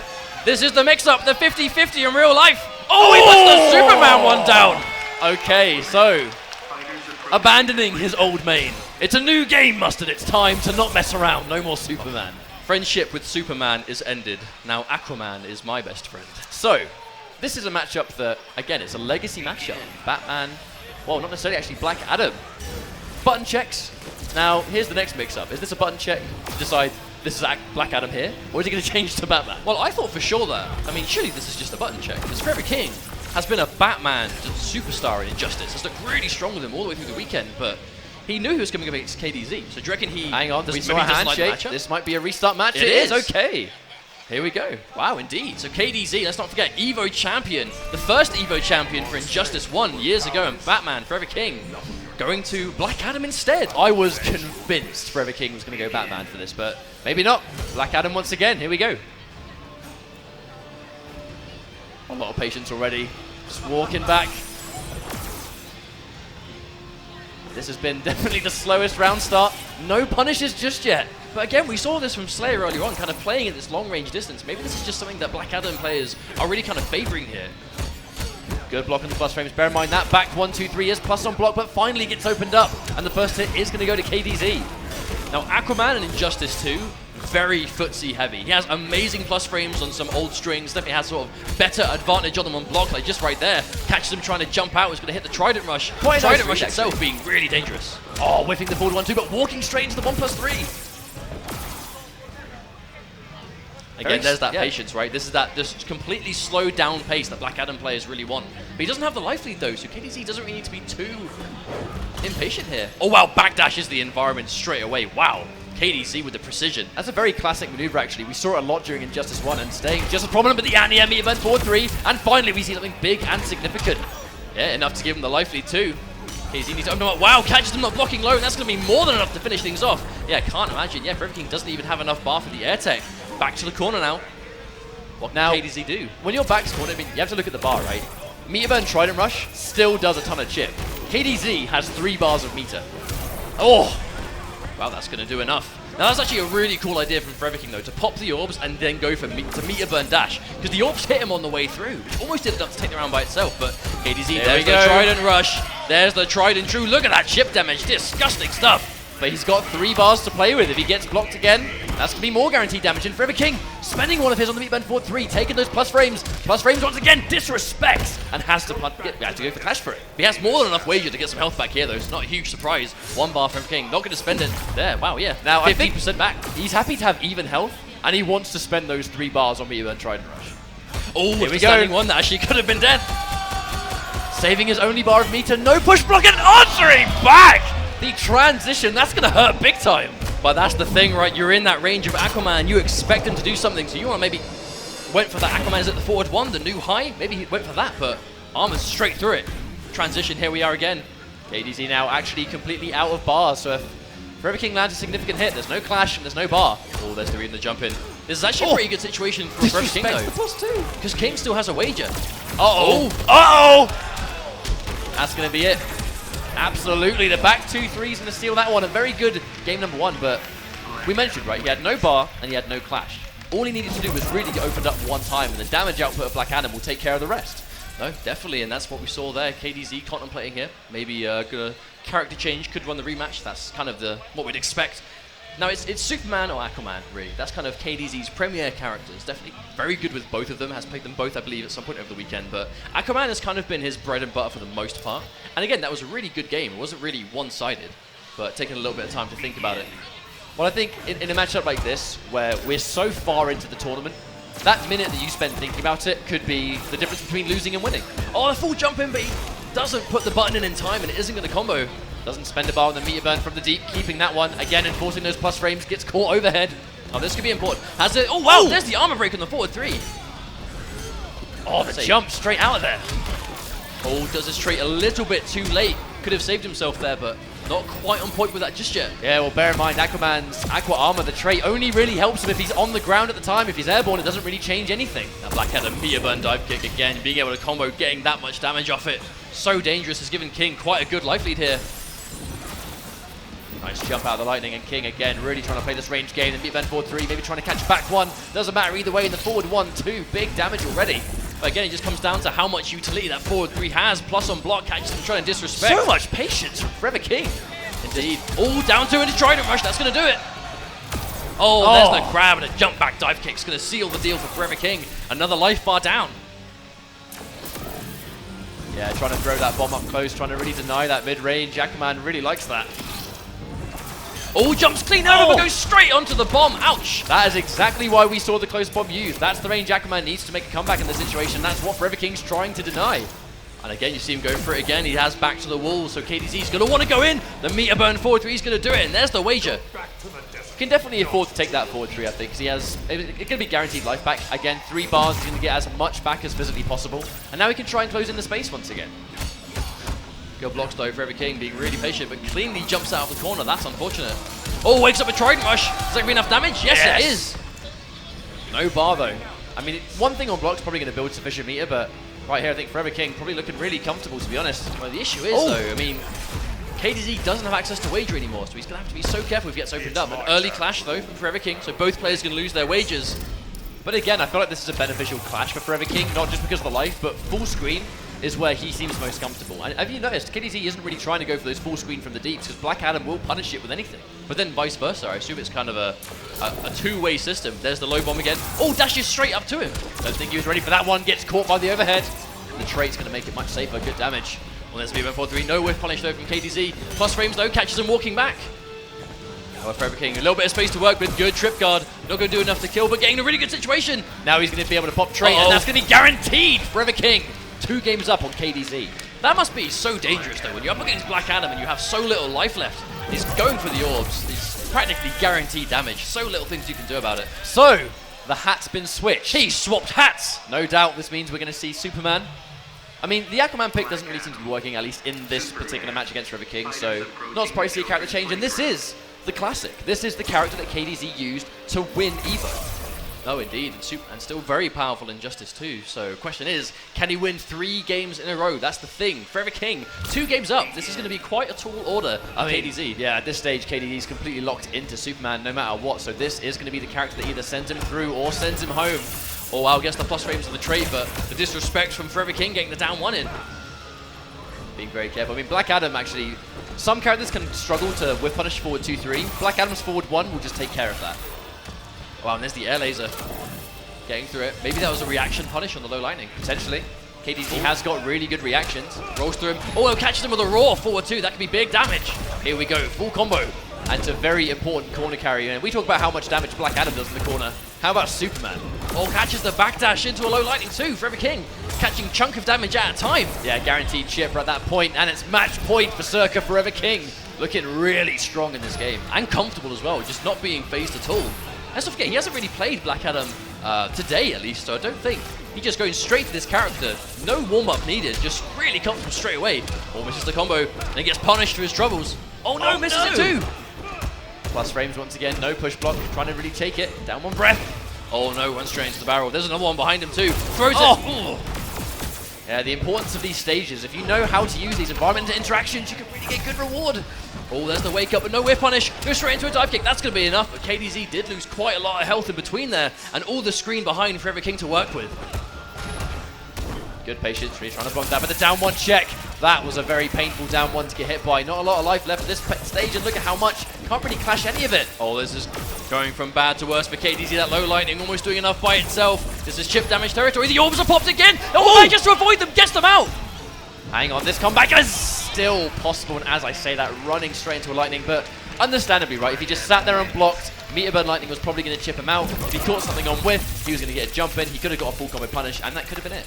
But there we go. It just comes down to the patience. Forever King, a very versatile player, but good to see that he can now pick up these multiple characters again. And that really is a direction I think that we're seeing the other games go. Oh yeah. Not really one character specialist as such, just people just being ready with multiples that they can swap as and when they're needed. Because let's say he was just a Batman player and played only Batman, but hated the Aquaman matchup. He would have nothing to go to there, but because he had this Black Adam prepared, he was ready, came up against an Aquaman, and as we can see, more than comfortable enough to take that one. So our next matchup, Biohazard versus Tekken Master. Oh, wow. Now, interesting thing about this match, these guys have played multiple times in Mortal Kombat X, and over again, Tekken Master was able to just edge ahead and take it. Their set in Mortal Kombat X yesterday was super close, but once again, Tekken Master was able to win. Can Biohazard, new game, new leaf, can he break the curse of losing to Tekken Master at every tournament? Well, it's all about creating this, you know, this story for Biohazard, where he's like, if he can start competitive Injustice 2 off by beating Tekken Master, it's going to be a big morale boost above anything else. Oh yeah, but absolutely. It's going to be Atrocitus most likely from Tekken Master, because he's been using Atrocitus pretty much the whole time. But again, we know Bio plays both Bane and Harley, so to be honest, I'm really not sure what character we're going to see. No, I think it's going to just come down to who they feel comfortable with, because even Tekken Master, we expect Atrocitus, but he does have a dead shot. I've seen him play a few other characters as well. Superman, I think, was played a few times, but basically just Atrocitus, and maybe a dead shot if he doesn't feel comfortable. And Biohazard, the Bane, and the Harley. So, as much as I'd love to see Bane just for old time's sake, Biohazard's going to go with whoever he thinks is going to do better here. So now we're in joint 5th place territory. So we're getting further throughout this bracket, but this is a situation that I think both players really want to move in. Tekken Master, he's going to want that run back versus Fox. Oh, definitely, especially in losers' quarters. No one wants to go out here. These guys have already done a tremendous effort. Just getting to top 8. This was a stacked tournament. Basically, every player, every top Netherrealm player in the world is here to play, aside from a few exceptions. But for the most part, the best are here, and they all played, and these are the ones we're left with. But now we are in losers bracket again, top 8, combo breaker. All right, so I've seen Biohazard go in for what is probably going to be a Harley Quinn pick. I think this is a really good choice because, again, what Atrocitus pretty much lives and dies by his character power. That is what defines him as a character. But if you're able to stop him from using it in the neutral, and you're forcing him to use it on hit and sacrifice setup, her speed of the projectiles is going to be a really magical way of stopping that from full screen. Like, she's not going to let him use that trait at all unless he's hit her first. Oh, they're letting this rock. They want to see the intros. All right, so here we go. This is losers bracket action. One of these two players is going home. It's going to be Tekken Master and Biohazard. Oh wow, the first hit goes to Tekken Master though, getting his Dexter out immediately.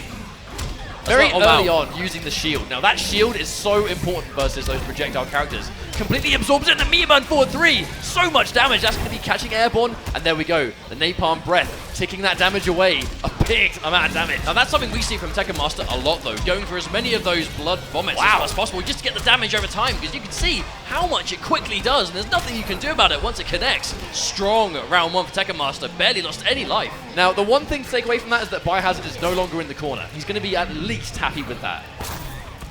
There's the trade though. Dexter on screen again. All catches him before the Blood Nado comes out. All jumps clean over. Interesting actually, the shield didn't come out. Must have been absorbed at the magical time. Maybe it is that full screen game. No, but the Blood Nado. No. That's good data though. The Cupcake Bomb losing to the Blood Nado again, just like that. Well, I think at this health, Tekken Master really likes these trades. And again, a full combo into forward 3. No air tech, so he's going to get the guaranteed health here as well. Probably going to get the trait. There we go, down 2. Oh, there's the bear trap. Oh, bear trap hits him. That's a full combo. Ouch. Already down half trait though. Yeah. If Biohazard keeps playing this way, he is going to waste it. Actually, really good use of the air tech as well. Not letting him get away with the damage. Just trying to take as much as he can before he inevitably loses that round. But at this point, pretty much 50% up at least. But that lift is such a powerful counter-zoning tool, though, because even then, on a trade, it puts him in a really good situation. He gets nothing off it. He gets nothing off it if he trades with Blood Lift. He does, but he still manages to keep him lifted in the air, so he gets some time to stand up and think about what he wants to do next. Dextar's on the screen again, though. There's the plus frames. Good patience from Biohazard. Uses it again, plus. Oh, look at the pressure! Oh, so smart, actually. Instead of going in for the Blood Lift, going into Meteor Burn forward 3 and the back 3 for unclashable damage. That was a beautiful sequence of pressure though from Tekken Master, just showing really how versatile you can be when you've got Dexter activated. And Biohazard just not really able to deal with it that time. Does he go back? Does he go to Bane, or do we see a rematch? Is it going to be a battle of the big boys? Bane. Here we go. Biohazard's going to go with the classic. We have Bane versus Atrocitus. I mean, I understand why he went for the Harley pick. Maybe he thought the long-range game was going to be a little bit better, but fundamentally, clearly Tekken Master was ready for that. It was a combination of the shield for the trait and trading the Blood Lift. Both of those worked out really well, but now, here we go, armoring straight through, and the Bane Bomb to start things off. That's a really good start as well. Venom's up right at the start, Bane Bomb through a gap, drops it, but hits him anyway. That's an unofficial reset. He's definitely going to take it, 50%. Already corner pressure as well. Goes straight under. Wow, look how ready he is already. Oh my god, he's done so much damage, and again, unfortunately, doesn't quite get the active on the Venom, so the debuffs can do a little bit extra damage, but here we go. A guaranteed trait for Tekken Master. Oh, there you go, just no respect. Wants to Venom up and get as much armor as possible. Oh, misses the corner. Oh, wow! Elbow drop to seal the deal for the first life bar. This pick looking like it's really putting in work. I mean, if Bane gets one good read on the armor, straight through with the 4-2-2, armor breaking, and a good use of the air tech though to save himself. Here we go, another stack of Venom, but guesses wrong. Low puddle comes through. Nice Blood Lift. Goes in for the Dexter again. Down ones him through. It's going to be so hard to punish, but in this matchup in particular, surely Bane can armor through. Though he was on the debuff that wasn't quite able to. All this pressure being held. Armor straight through, Meteor burns it. There we go. The pile driver comes out, the Blood Lift. No, the punch float. It's going to steal that life bar. Now, Bio, normally you sometimes see Bane players actually pop their Venom deliberately to take less damage. In that situation, he just wants it for the next round. But the armor! Wow, Bane Bomb doing the work. Meteor burns it, gets the corner, repositioning. Delay wake it from Tekken Master, but isn't going to let him get anywhere. He's got plenty of Venom left in the tank. Are we going to see another grab? Comes again! Are we going to see another one? Delay wake up again, gets tagged. Punch flow comes through. No, gets hit by it. Now, he tried to armor. Things just got really dangerous because that is a level 3 debuff and atrocious damage. The clash was absolutely necessary. Okay, so he's going to lose this clash. Tekken Master can hurt him if he wants, but even if he does damage here, that is not going to hold a candle to the damage he was about to take from a debuff atrocious combo. It did actually really smart it wager. did reset the debuff counter, and unfortunately caught again. This could even be dead. Oh no, no, he drops it. Oh, there's the 50-50. Is he got enough health to survive this? Pop straight up to level 2 to avoid it. And wow, the raging charge. Meter burns it just enough. That was perfect Venom management. Popped himself straight to level 3 for the damage mitigation, and it saves him. That is a combo drop Tekken Master cannot be happy with, but either way, Biohazard makes it 1-1 and ties things up. Gonna take this level 1 debuff though, more than happy to. Goes to TV, just trying to keep that space. Wants to waste this deck star time. There we go, gets the low again, goes in for the blood breath. That's going to do extra tick damage even though he got just one, but the wake up armor. Now here we go, we could see a very quick change of momentum. Oh, tries to delay wake up into jump. It is going to get tagged. Bane bomb to finish him once again. Oki coming out now from Biohazard. Very good push block actually, but answering back again! He's going to take so much damage, and the down 2. The damage doesn't even matter, that's free damage, and it's using up the Venom debuff. As half the debuff is gone, catches him low again. The debuff completely used really well for Biohazard. Tekken Master gets hit by the low just to chip him out. That's it, Biohazard looking really strong. You can hear how excited this crowd is about Bane. Every single pile driver, every single Bane bomb, and the crowd goes mental. You feel the impact just straight up, but Tekken Master, his adaptation skills today that he's shown have been top quality, but once again, already showing up strong. Now, I think an important thing here is that Tekken Master is using the shield to armor break the Venom. He's not letting him use those grabs in neutral, only in setup. Oh no, misses it. Good crouch. Isn't able to down to him in time. Oh, full punish from Tekken Master. Good awareness. Bear in mind, one of the changes, Bane and Injustice 2 does not have that meter burn dropkick he once had. That uppercut is fully unsafe now. Wow, Dexstar is just not letting him do any of these Bane bombs. There's the crush again. The cat saving him, doing so much work, but the Bane bomb connects. Not today. Here comes another, pops another blow to Venom. The wake up, but it's got armor break, not quite. Oh, it missed ever so slightly, but level 3 Venom it does armor break. But he's also doing the quick time event. He's getting the increased damage every hit, getting a little bit more. Now, right here, he's used the super, but the level 3 Venom did make it do way less damage to the down 2. This is still Biohazard's game. It's not over. It is, and because he just used the super, he's going to have no meter to win the wager. If he goes for it, yeah, but he's guaranteed to lose some here. He could lose a lot of health if Biohazard wants to spend it. Does Biohazard spend 3 bars and then use his 4th on the Venom attack to try and close in, or does he save it? He does. What comes next? Oh, it reset the debuff timer as well. No. Doesn't mean burn the uppercut, though. That could have been game over.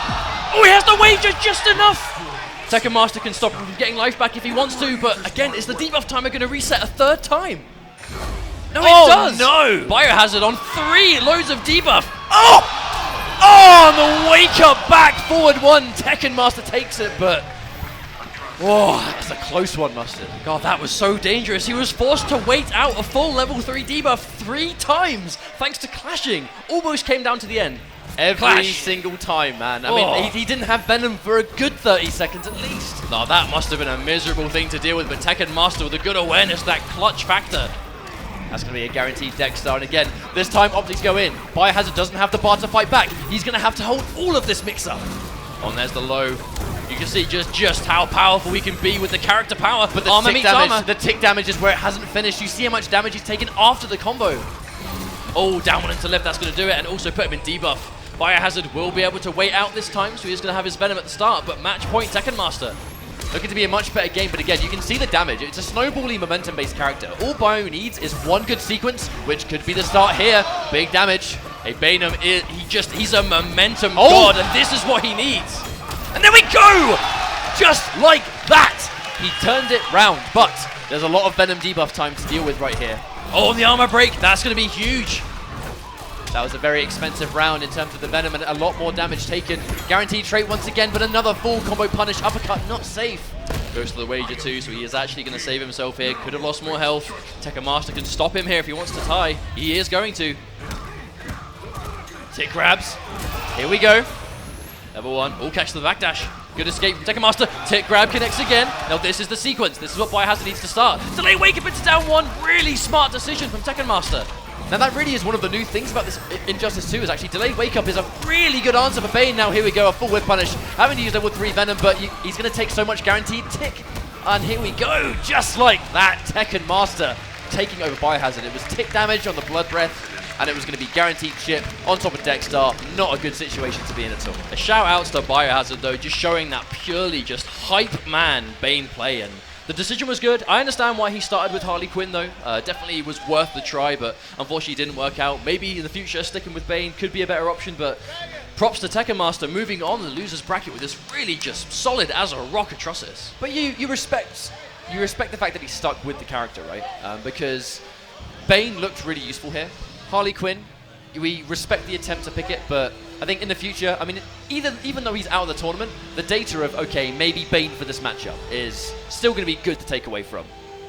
No, definitely, and he is going to be able to clutch it out there. Came down to the wire once again, just like that. But don't go anywhere, guys. We are going to go to a quick break while we set up our next match. We'll be back in just a few minutes with more Combo Breaker Top 8 for Injustice 2.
How's it going, guys? Welcome back. This is the Injustice 2 Pro Series presented by PS4, and we have our losers bracket action continuing with Dragon versus Forever King. Indeed, this is top 8 for Combo Breaker 2017, and it's been a really good tournament so far, but we are reaching the much later stages. As you can see by the bracket so far, winners finals, we've got Sonic Fox, Echo Fox, Sonic Fox versus Slayer, and losers, we just saw Tekken Master have a really clutch set over Biohazard, and we've got Noble Dragon versus Circa Forever King upcoming now. So, Dragon has been looking really good with Poison Ivy today, but he has been playing Aquaman for a few matchups as well. And Forever King, normally known for just being this fundamentally solid Batman player, but he has picked Black Adam already. That's what he used to eliminate KDC. Looks like it could be a bit of a... Is this the game?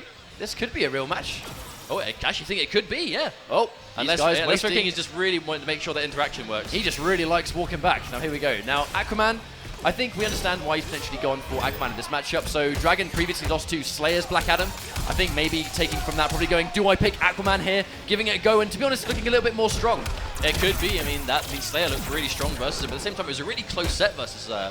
So it was like he got completely demolished, but maybe he just feels more comfortable here. And there's the Trident Rush. Chip damage already doing massive amounts of work. I actually like the fact that King didn't use any push block there. He opted to keep his 3 bars, because at that point, he actually had no bar left. What else is he going to do? Well, that's the big thing about Aquaman and Injustice 2. Trident Rush might still do a massive amount of chip damage, but he doesn't really build any meter for doing it on block anymore. So whereas before, you just do it for free, practically, because, I mean, who cares? You'll build most of it back. That definitely isn't the case now. The car advantage. And there we go, Meteor Burn Lightning again. A lot of damage on that projectile, which is why I think the full screen in a matchup like this is really good for Black Adam. No, indeed. There's that low lightning coming into play. Not really seeing Dragon go for the deep counter poke. Oh, no. He's going to get it. Now, this really is one of those interesting full-range matchups, because from the deep can be punished. But then again, Black Adam's Lightning Cloud can also be punished. So it's almost like a game of chicken from full screen. Yeah, definitely. You have to be super careful, especially when you've got a life lead. But no, the chip damage coming in from the Trident Rush. Tries to jump out with the follow-up. Oh, tries to chase it downward from the deep, but it's going to eat a low lightning for his troubles. And here's that slow pace. Just consistently just sitting there walking back. He can block her from the deep. He can punish it accordingly if he's on point. We're seeing every Black Adam player do this today, though. When they have a life lead, even if it's like a little life lead like this, they just want to slow things down. They want to walk you to the certain part of the screen. And when you reach a certain range, they just explode. But if a dive kick whiffs when you're in the corner, you're out the corner. So this range, here we go, overhead. Meteor Burn, Trident Rush to get a nice amount of damage. There we go, he gets caught. Full combo from Dragon, but drops the ender. Meteor Burns the scoop, that's going to hurt. Forever King throws him out of the corner. Oh, no, he doesn't. He throws him towards.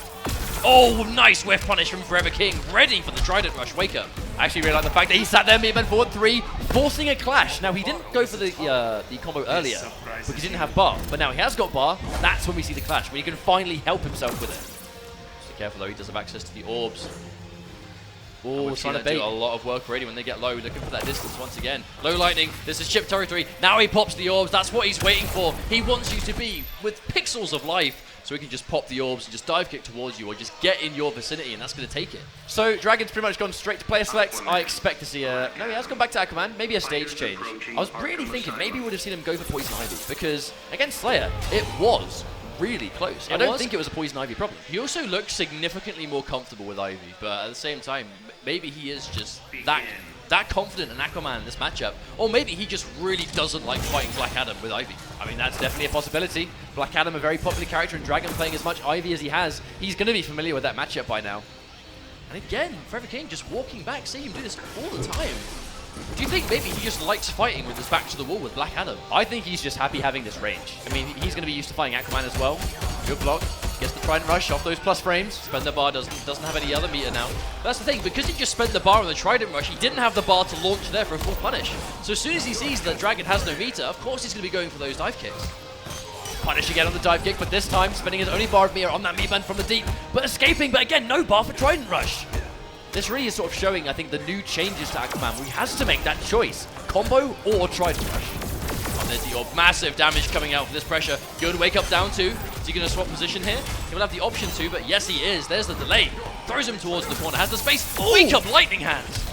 There we go. From the deep does connect, and it's going to put him 1 round up. Now, if Dragon can keep this full screen, he may be okay, but I think at this point, anything can get punished. He has to work his way in again. Oh, there's the orbs. Doing more than enough damage there to chip him out, and he still has access to the other 2. He has a little bit of uptime left on them as well. There we go. That trade. It's going to be down for quite a while, so again, he's going to be quite patient, taking guaranteed damage off the cloud, and this full screen battle ever so prominent. Oh, there's a jump in. No anti-air attempt from Dragon. I think Dragon's trying to really keep him in the corner, but he also might be worrying about the dive kick. We've already seen how much damage a dive kick can do. There we go. Oh, there's the wager. I think in this situation, the clash is probably actually just to get full screen. You know, bear in mind, Clash does also change where you are on the stage. It's not just a combo breaker. Here we go. Look at how much distance he's put. Also, Dragon didn't want to spend any bar there. Had an opportunity to guarantee health, but I think he just wants to hold on to it for the chip damage from Trident Rush or the extension on his combos if he gets a hit. Oh, there's the whiff. Oh, catches that one. There's the Meteor Burn as well. Gets a little bit of damage. Hey, Trident Rush is going to be a lot more dangerous now. Bear in mind, down one, down one, down one. This time works out for Forever King. That was just a game of chicken with the down one. There's the Meteor Burn dive kick. No, he drops it. may have potentially been to avoid clash. Bear in mind the combo drop actually almost beneficial because he wasn't able to clash the damage. He has the orbs back though. He has to be really careful now. Looks for it. He was looking for one thing. No! There's the throw tech. Still alive! Oh, the instant jump from Forever King going to do enough damage to just take away that little bit of life left. But the reason that instant jump actually worked was because even though he took the grab, the orb still did all the damage. The jump kick was all he needed. Now do we restart or do we change characters? I think That's the question. He's thinking quite heavily about this. No matter who he picks now, this is it. This is his last opportunity. So now, yeah, he's sticking with it. He's gone for the rematch. He must win 3 games in a row with Aquaman to stay in the tournament. There's the trait. Now, that's actually one of the first times we've seen the Aqua Armor used in this entire set. I think he really needs to sit there and go, hang on a minute, I'm not using trait. He's actually not getting launched too many times. A lot of his damage is coming down from Chip or the orbs or just lightning. Yeah, King hasn't really landed many full combos in the set, but it's just been the neutral, it's been the range, it's been managing that trait so intelligently. That's where the life's going. And the meatman forward 3 anti-air. Yeah, we saw King do that a few times already. Definitely kind of go-to option. Massive damage. That's one thing Black Adam does so much damage if he hits you. Plus frames again. The down one respected. Builds sufficient bar for another Trident Rush, but here, no bar to play with. Oh, he's taking so much sequence. Black absolutely disgusting block damage. Black Adam's got a Trident Rush of his own, it seems. Here we go again. Speaking of which, asking you shall receive. There's a Trident Rush, catches him trying to jump out, is going to hit him with the knee. Just enough damage to finish off life bar 1. But speaking of finishing off a life bar, the trait's going to do that one. Match point for Forever King. Once again, you see the cinematic time in between the rounds, just almost giving him his trait back immediately. Oh, there's a full punish. That's why we haven't seen Dragon go for those from the deeps far away. He doesn't want to get punished. Albeit, not really a massively damaging punish, though. A lot of pushback, establishing more range. Forever King, again, really playing with that distance. Oh, not sure what he was expecting there. There's the interaction. And again, just walking back. We see Forever King doing this all the time with Black Adam. Just wanting to build that space. There's the meter burn dive kick. He's only got one of those left. Oh, wow. Already dedicating for the grab. Probably not sure it was going to hit. And again, I don't think he was ready for that dive kick to hit either. Oh, there's the whiff. Forever King went in, but hesitated. Oh, tries to throw the toilet, but isn't going to be able to. There's the clash. Now, bear in mind, King has spent a lot of bar on this round. He has, indeed. Oh, he spent one. There we go. Yeah. Dragon decides to hold on to it, doesn't want to deal damage. And there's the trip guard on the back one. That is going to be a full combo because he's used Clash. Can't do anything about it. And the drop on the forward 2. It's going to give him that tech roll into full screen. But again, very crucial there's that walking back. We see Forever King do this all the time. He really wants to have that distance. But I think maybe he just is really comfortable fighting with his back to the corner. Oh, clearly. Absolutely. He's going to have the trait as well. And then we go full combo. Kick. That could be max damage. No, the Clash saves him from damage at the last minute. But again, coming out of this Clash, he's probably still going to have his weight, trait, you know? And here we go. Both players have trait, but in this situation, much more beneficial for Forever King. There's a chip on the lightning again. Talk about chip, the grab. This probably isn't going to kill, but very close situation. And there's the dive kick. As soon as he saw Dragon getting off the ground, go straight for it. Practically guaranteed chip damage at the time. Forever King will excel even further into this top 8 over Dragon. Does that mean he moves on to fight Tekken Master? I think it does. It does indeed. That's going to be a really interesting matchup. We don't really know what character King's going to use there, but it's probably going to be Atrocitus versus... Ooh, do we think Batman? He hasn't used Batman at all in this top 8 so far. Not yet, but I think it'll come to... Actually, he's fought 2 Aquaman, right? Maybe he just doesn't want to put himself in that situation. That he doesn't want to fight. Bear in mind, when Batman launches you, that's probably why we've seen it, because when Batman launches you, it comes off strings, but the launcher comes at the end of those strings, not at the start. If he Aqua Armors at the very beginning, the launcher gets blocked, so you can't really do a whole lot. So I think we're going into our winners finals next, so it's going to be Echo Fox, Sonic Fox versus Slayer. We've seen these guys play in almost every NetherRealm game at this point, but again, Sonic Fox, his success really kind of speaks for itself at this point. But Slayer has been a really fundamentally strong player throughout the years.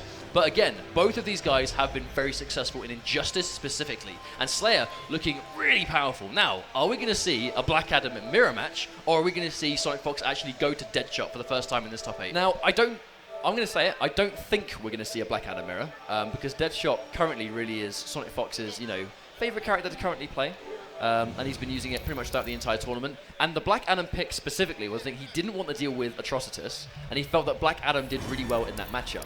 Now, he has historically seemed quite comfortable fighting Black Adam anyway with Deadshot, so I'm inclined to think we're going to see that first, but could be wrong. Could go for Black Adam anyway, but really depends. Well, we're about to find out. But let's not forget, some recent art that we saw. Is it Black Adam? Oh, he's asking again. There's a 50-50. Does he do Black Adam, or does he go for Deadshot? This is a running theme, I think. What do you want? Deadshot? All right, crowds. Do we see Deadshot? No, do we see Black Adam? Who knows? Either way. I don't think even he's sure. Dead shot. He's still thinking about it. There's Oh, the he dead shot. He does it anyway. But who does Slayer pick here? Because Slayer, again, has a bunch of characters up his sleeve. Aquaman. Okay, so some running themed characters. We see Aquaman picked once again. Well, I think, again, it's not really a massive surprise seeing these legacy characters being picked like this. Let's not forget, the game is not that old. It's only been out for about a week or two. Slayer really doing the important stuff in his button checks. Now, I think picking legacy characters, though, it makes the most sense. The game is really new, and if we're going to see new characters picked, we're probably going to see people picking characters that are newer or easier to pick up, right? I'll make your queen a widow. But at the same time, Deadshot, a completely new character, but Sonic Fox just has this uncanny ability to just play a new character and just figure them out instantly. Deadshot, definitely not. Oh, wow. One he's not put any time into whatsoever. He's been really grinding this character. He's already had a ton of success. Now, here's the first really smart decision. Sonic Fox has opted to zone out with the meter drain bullets. I mean, Aquaman needs meter to both do combos and for Trident Rush. If he's losing his bar through the keep away, then that's going to be, well, he's not as dangerous up close at all. Oh, wow, goes straight in for the Aqua Armor to not get punished for that. That's going to be a full combo in the corner. Deadshot, although his damage mid-screen is pretty weak in the corner, still meets business. Oh, meter burns the Trident Rush, pushes him all the way back in. Look at all the meter that Sonic Fox has already built. Gets a full launch jump punish on that, but hasn't got the bar to extend the damage. There we go, that's going to be another full combo, and yeah, the rifle is going to take it. Now, at this range, it's not only corner pressure, but it's the fact that Deadshot has the entire screen to walk away if he wants to. Oh wow, caught trying to go for trait. There's actually a straight up punish as well on the trait activation. Really good stuff from Slayer. Full jump in. Now, even without the bar, that's going to do it. Sonic Fox still has the 2-bar advantage, but he is Deadshot, who needs that screen, and he doesn't have anything to work with now. Back to the wall. Oh, there's good the meter burn roll. I was just about to mention meter burn roll when you're back to the corner is such a great option if you're a keep away character. Another full combo into splat, guaranteed trait. Anything, enforcing plus frames with factory as well. Now here comes some meter drain. I actually love the choice to go for meter drain versus Aquaman specifically, because we've all seen what he can get with the chip damage from Trident Rush or his massive damage extension. So if you can take that bar away from him, really smart. Unfortunately, you get clipped by the second half of that. Bear in mind, if Deadshot's got meter, the meter burn version of that straight flying knee is actually safe on block. Oh, he is going to get that corner combo there. Oh, waiting for the wake up, but Sonic Fox doesn't fall for it. Sonic Fox actually pressing buttons out of the +2, and here we go. It's going to be very difficult. Yeah, good water shield, but there's the chip damage. That's going to do it. Now, one thing I really like about Sonic Fox's Deadshot is that he doesn't really rely on that meter burn rifle. The meter burn rifle being such an amazing move by itself, does a ton of chip damage, is great when you've got the bar to spend, but Sonic Fox doesn't really overuse it, to the point that when he does finally bring it out, it's just at the right moment. One other beneficial thing about this matchup is normally Aquaman can kind of contend with his owners because he can block and punish or at least enforce some sort of minus frames. Deadshot's projectiles recover so quickly, that doesn't really happen. But right there, got caught in the forward dash, so that's a great start. That's a nice amount of damage to deal just for dashing forward. Respectable stuff. But now Slayer can afford to be patient. I mean, what's he got to fear? He can neutral crouch straight shot. He's not going to take a huge amount. I don't think he was quite ready for that to connect. Oh, gets caught by the back 1-2 right there. Sent full screen once again, and here we go. Meter drain bullets. Each individual bullet will do a set amount of meter ticked away. So that's why Sonic Fox will prioritize the machine guns. Oh, wow. Catches him with a scoop.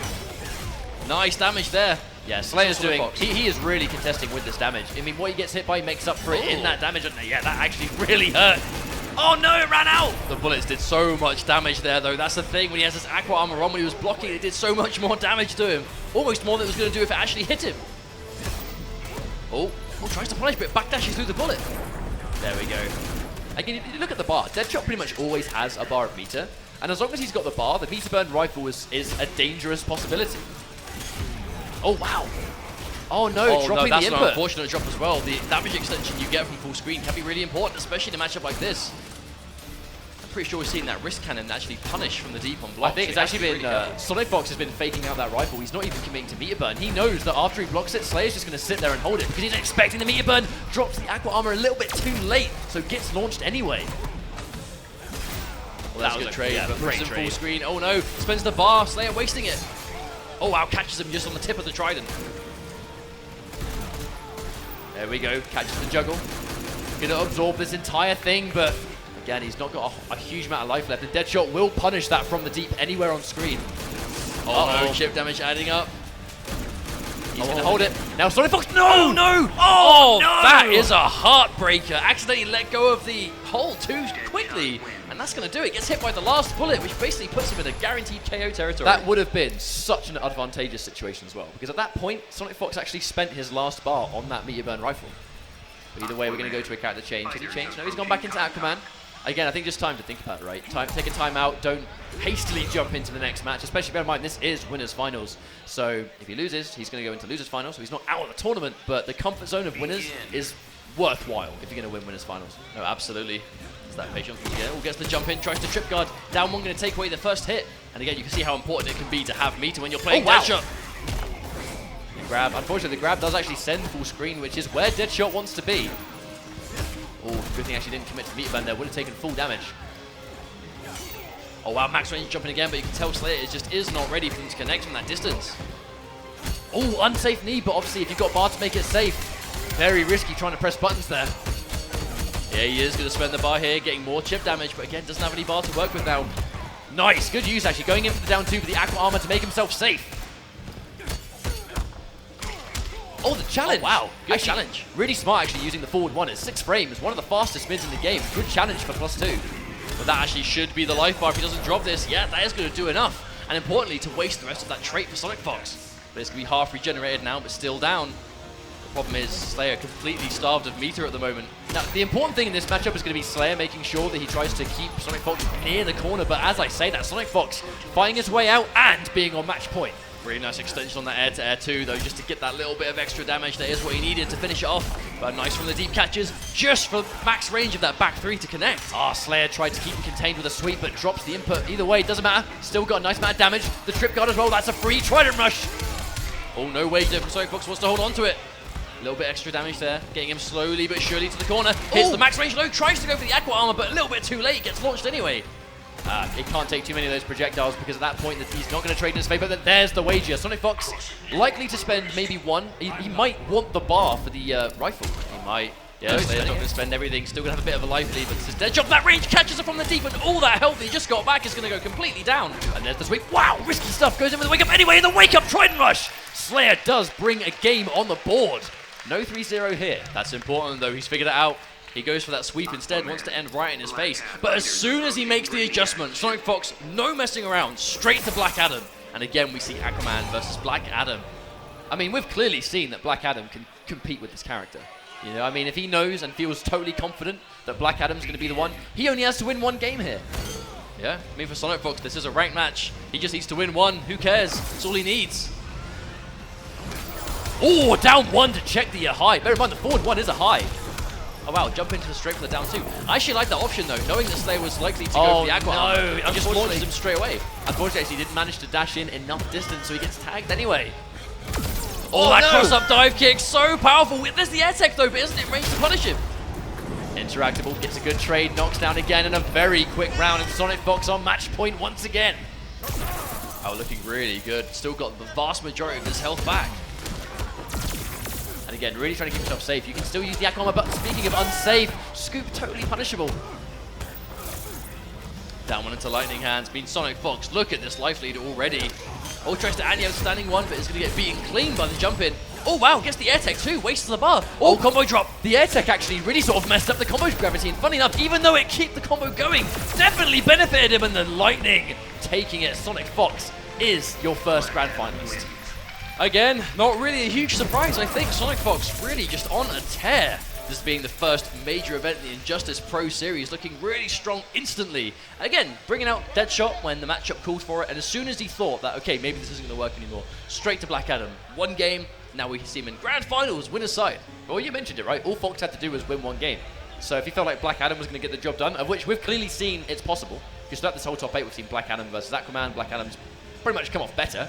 Why not? Yeah, it's a good decision. That does mean that we're moving on to our next losers bracket match, which is going to be 4 losers finals. Having a quick look at how the bracket's going so far, we've now got grand finals, Sonic Fox in winner's side, Slayer waiting in losers finals, and now we have 1 more match to decide who will get minimum 3rd place between NASA Tekken Master and Circuit Forever King.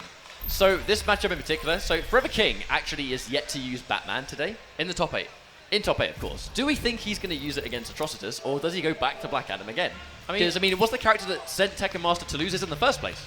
That is a good point. I mean, Tekken Master and Forever King, they have played before, even in MKX, right, where they did meet in tournament, and Forever King was able to cause, at the time, was considered an upset by defeating Tekken Master. Isn't it funny, really, how, you know, it reached a point where so many players came out within the game and was so dangerous that Forever King beating someone was considered an upset, even though Forever King himself is such a phenomenal player. Yeah, well, that's just the point we were at, I think, at the game's life. But back then, where Tekken Master was this massively successful MK player, and Forever King was definitely a very good player, but didn't quite have the same level of success. Now we're swapping things around. Here we go. Injustice is Forever King's game. He has always been a top player for Injustice, and now Tekken Master has to bring it to him. Looks like things are going to be a bit beta here, boys. It's Batman versus Atrocitus. On the same stage as well, how about that? Yeah, this is the Injustice 2 beta right now. Going for a button check though, so again, this might not be the match we're going to see, but usually we see them do that and then just hit restart match. Yeah, so we normally see the restart match, but making sure things are all good. I mean, at this stage, right, button checks are ever so important. You don't want to lose 20k because your buttons are wrong. No, absolutely. Now we're going to go for your match. Yeah, this is going to be the match. It's going to be Atrocitus versus Batman. We're finally seeing Forever King's Batman for the first time in this top 8. Goes straight into the environment interaction to steal away the first button. Now, Forever King's Batman is pressure that is relatively unmatched by anyone. Unbelievably aggressive, but very patient. Speaking of aggressive though, Tekken Master getting that tick damage already and 50%. Good block from King though. And look at this life lead already. Catch them jumping out. That's going to be a confirm. Goes into the vomit. Just wants to get this extended damage. Damage over time ticking away. Big trade for Tekken Master. Every single time Atrocitus though does manage to get a trade off that lift, it's always going to be in his favor because you're still going to get stuck in the air, and that was a very clean round from Tekken Master. The longer this top 8 goes on, the more comfortable Tekken Master is seeming. There's a nice meter burn forward 3 though. Good prediction just to blow through that. I mean, if you read the forward 2, it's very slow and telegraphed. Forward 3 can blow straight through it on a good read. Oh wow, and he uses the retreat from Forever King. Oh, big punish, and he's got Dex out. That was a really, really good wager. Not only to save himself from the damage, but to actually really deal with the trait. Actually spent 2 bars, did some guaranteed damage to Forever King. He practically traded trait for trait there with that clash. Oh, there's a back 3 attempt though from Forever King. Maybe expected a throw. There's a punish. Bear in mind, grappling hook is fully unsafe by Bloodlift. There's the jump in. Very classic Batman, using that trait to close into space, making the jump in very hard to anti-air. That's going to be a knockdown. Doesn't want to spin his bar for the restand. There's a full screen wake-up though from Tekken Master. Oh, big anti-air. Doesn't have wager anymore. There's the combo drop. That can be disastrous. Forever King is a bit of a comeback machine with this character, but no, Dexter stops him from coming in. That really is one thing that Tekken Master does more than basically any other Atrocitus, which is using those Dexter strings to be plus on block. In the beta days, it used to cost a lot more of your trait to use those strings, but now it uses way less, and because of it, it's way more attractive to use those strings for block pressure. So we saw Tekken Master being a little bit dangerous there because he didn't have a lot of life left on his second bar, but now he has all this red life to go with. Let's not forget, Forever King has used his clash already, so he hasn't got access to that to save himself. But he's building all this bar. Oh no. Oh, and he gets us wrong with the overhead. That's going to be tick damage on the Blood Breath as well. It is indeed, and there's the lift. Now bear in mind, it's going to be so risky now again, because he can't really take any chip either. Oh, there's a push block. Oh, into the forward 2, that's chip damage. No, really smart push block from Forever King. Going in forward dash, but the trip guard into the guaranteed punch float. And that is going to be game 1. No, Tekken Master looking really strong, very comfortable. I think that's a big thing, but do we see him stick with Batman or go back to Black Adam? We might see a Black Adam here. Because Batman, I think Batman can definitely compete with Atrocitus, but this is going to be a matchup Tekken Master is just so much more familiar with. Because bear in mind, during the Injustice 2 beta days, he pretty much only ever used Atrocitus, and Batman was pretty much the most popular character in the beta. But at the same time, Forever King, he has got a very good Black Adam. But Batman is definitely his best character, right? He's put the most amount of time in Batman, he's played him the most, it's definitely the character he's most known for. So he's going to have that sort of just pure familiarity. Actually quite smart there, Tekken Master. Instead of going in for a whiff punish to get a block string, use the negative frames of that whiff to guarantee his trade. Oh, there we go. Misses the combo, that's unfortunate. Against the shield, big pressure coming in. There's a plus frames again. Forever King trying to do something out of it, and that's going to be a full corner combo. Going in for the lift. Again, down 1. The blood tick damage goes down. Again, that backboard to a really nice option, but a punish. The bats come out really fast. I believe 3 frames on point blank. Oh, good air tech though as well, because this is Batman. You can do massive damage, but also end in that restand with the grab hook if you want. Catches the back dash, isn't close enough to confirm, so he just moves in with the forward dash. Every single time Tekken Master has gone for this, he's guaranteeing it. That's going to be 3 ticks. Oh my lord, look at that damage over time. It is just draining away. That's going to be the benefit of getting 3 of those. I believe you can get even 4 as well. Oh, lordy lord. That was a lot of damage. Good block in the back 2-3. Is he going to go for it? No, keeps it safer. Oh, there's the BMM forward 3. Tries to whiff punish, isn't quite there. There we go, he's going to guarantee that deck star once again. And a lift again at this point. He's got so much of the trait left to work with. And there we go, the BMM forward 3. Knowing that he was going to go for a deck star projectile and plowing through it. Oh, that raw low puddle, though, that is going to do big damage here. There's the back 3. Forever King. There goes in for the clash. This should be a little bit of guaranteed life. I don't think Tekken Master's got any bar. No, he does not. That's to be a guaranteed 15% back.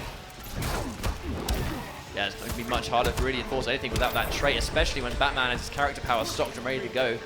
So, Forever King, a little bit starved on meter at the moment. His trait isn't fully regened yet either. At the same time, has used his Clash, but still has plenty of blood left to work with. But there's the conversion from Tekken Master. I think at this point, Bloodlift, absolutely one of the best trading tools in the game, because you can still get a combo regardless. Uh-oh, speaking of getting a combo, this is going to be big damage. Oh, wow, straight into lift, not even a mix-up. Oh, Dexter just disappeared. Oh, but that punch float. There's the bar to extend it too. What's the Yoki? Bear in mind, meter burn, punch float still does tick damage. That's guaranteed! Not quite. No, he gets the bats out just to get in the way. Oh, there's the delay. Uses the environment to get through the down one, but Tekken Master with a little bit extra patience. Now do we see the change to Black Adam, or is he going to stick to his guns? What could be his final match? I think one of the most underrated best tools for Atrocitus is the fact that that Blood Breath does so much tick damage, and it will stack if you can land it multiple times. So we see meter burn punch float ending in breath. We see combos ending in breath, and you see the chip on top of it. But we are going to see a swap to Black Adam from Forever King. Now he has to win 3 in a row now. He is going to go home if he loses this game. So he's going to have to make something brilliant happen with these next 3 matches. There's that deck star. Once again, that orb just being the absolute, you're not going to punish me, my cat friend is out. Save me. There we go, there's a restand once again, but just enforcing so much chip damage. Forever King looking really uncomfortable at the moment. That's going to be another full combo. 1 Blood Breath, 2. The tick again into guaranteed plus frames. So even without Dexstar, you can still get 2 of those Blood Breaths. Oh, big capitalizing from Forever King though, but still massively down on life. Oh, wow! How about that? Just goes straight underneath. There's the cat, disrespecting the plus frames. But unfortunately, even on hit, still connects if you're ready for it, and a very quick match point for Tekken Master on the verge of a 3-0 against Forever King. And this is the first time Forever King was actually able to bring out as well, so we saw the Batman, hasn't worked out for him, going to Black Adam, and massively down on life here again, but we've already seen the massive amount of damage he can deal with his character. There's a plus frames, Tekken Master respecting it. It's very tricky to say that you are sitting on a life lead against a character that does as much damage as Black Adam does. There's only so much it can mean, and just like that, we see him steal away that life bar. And again, even though he's massively down on health, Forever King's able to even this one out. Meter burn, dive kick. Trying to stagger the forward 1-2, but again gets tagged, but no full combo. Yeah, there's the push block. Doesn't want to take those plus frames at all. He's got lands straight on the Blood Lift. I don't think Tekken Master was quite ready for him to get hit by that. So the cat shot did actually knock him out of a follow-up. Nice grab. Really knowing that Tekken Master's sitting there and blocking after that trade. Good call. Good grab though, but look at the sheer amount of meter that Tekken Master's got. Yeah, no doubt going to spend the bar on this. Is he going to try and get the cat out? Is he just going to go straight from the pressure? There's the forward 2. Hits the mix-up. I was actually very brave going for it without trait, but I mean, bear in mind, if it's a decent 50-50, you don't need trait to enforce it. It's also just a lot more unsafe. If you've got a lot of bar and access to your Clash, you can definitely make yourself less punishable for a mistake. He does have Dex. Oh, wasted the interaction. You got to look at how much. He's actually got a nice amount of trait left to get a couple more shots. Oh, tries to punish the dive kick, but isn't able to. Uh-oh. There's the low lift. Jumps in. Is that going to be enough? Is that going to be enough? He doesn't have access to the air tech. Here comes the meter burn to guarantee the chip damage, and right now it's looking really rough for Forever King on the verge of going home. Oh, and the chip damage is going to be enough to send Forever King out of the tournament. 3 games straight from Tekken Master. Oh, that looked rough. I mean, it was just how well Tekken Master was utilizing the tick damage on that Blood Breath. I mean, it does so much damage, but if you're able to stack it, and then you've got trait, and then you can enforce block pressure, it's fantastic. I mean, Atrocitus is just one of those characters that just has so much scary stuff to worry about. You've got massive pressure, great trait, big damage, good normals. But once again, I do believe we're going to a very quick break before we get ready with this last couple of sets for the top 8 of Combo Breaker 2017.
What's going on, guys? Welcome back.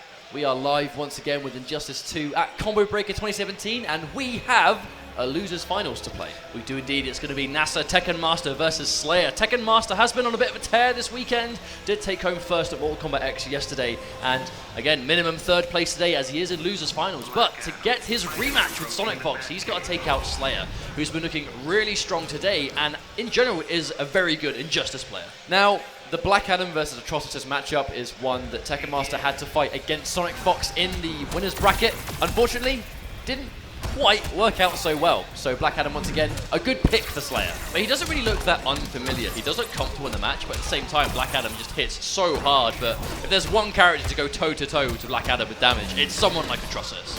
There we go again, using that trait. It's going to be down for quite a while, but doesn't quite get the Dexter shot actually to make it safer, but Meter Burn's going to do it anyway. But just look at the damage of Black Adam. Really good round. That was 600 damage for that, and that has more than cemented this huge life lead. Oh, armor breaks through the environment too. Slayer just like completely in the driver's seat. Going in for the dive kick. Meter Burn as well to be much safer. Clean jump in. This is not looking particularly good for Tekken Master right now. Oh, well, there's the anti. Yeah, wonderful conversion as well.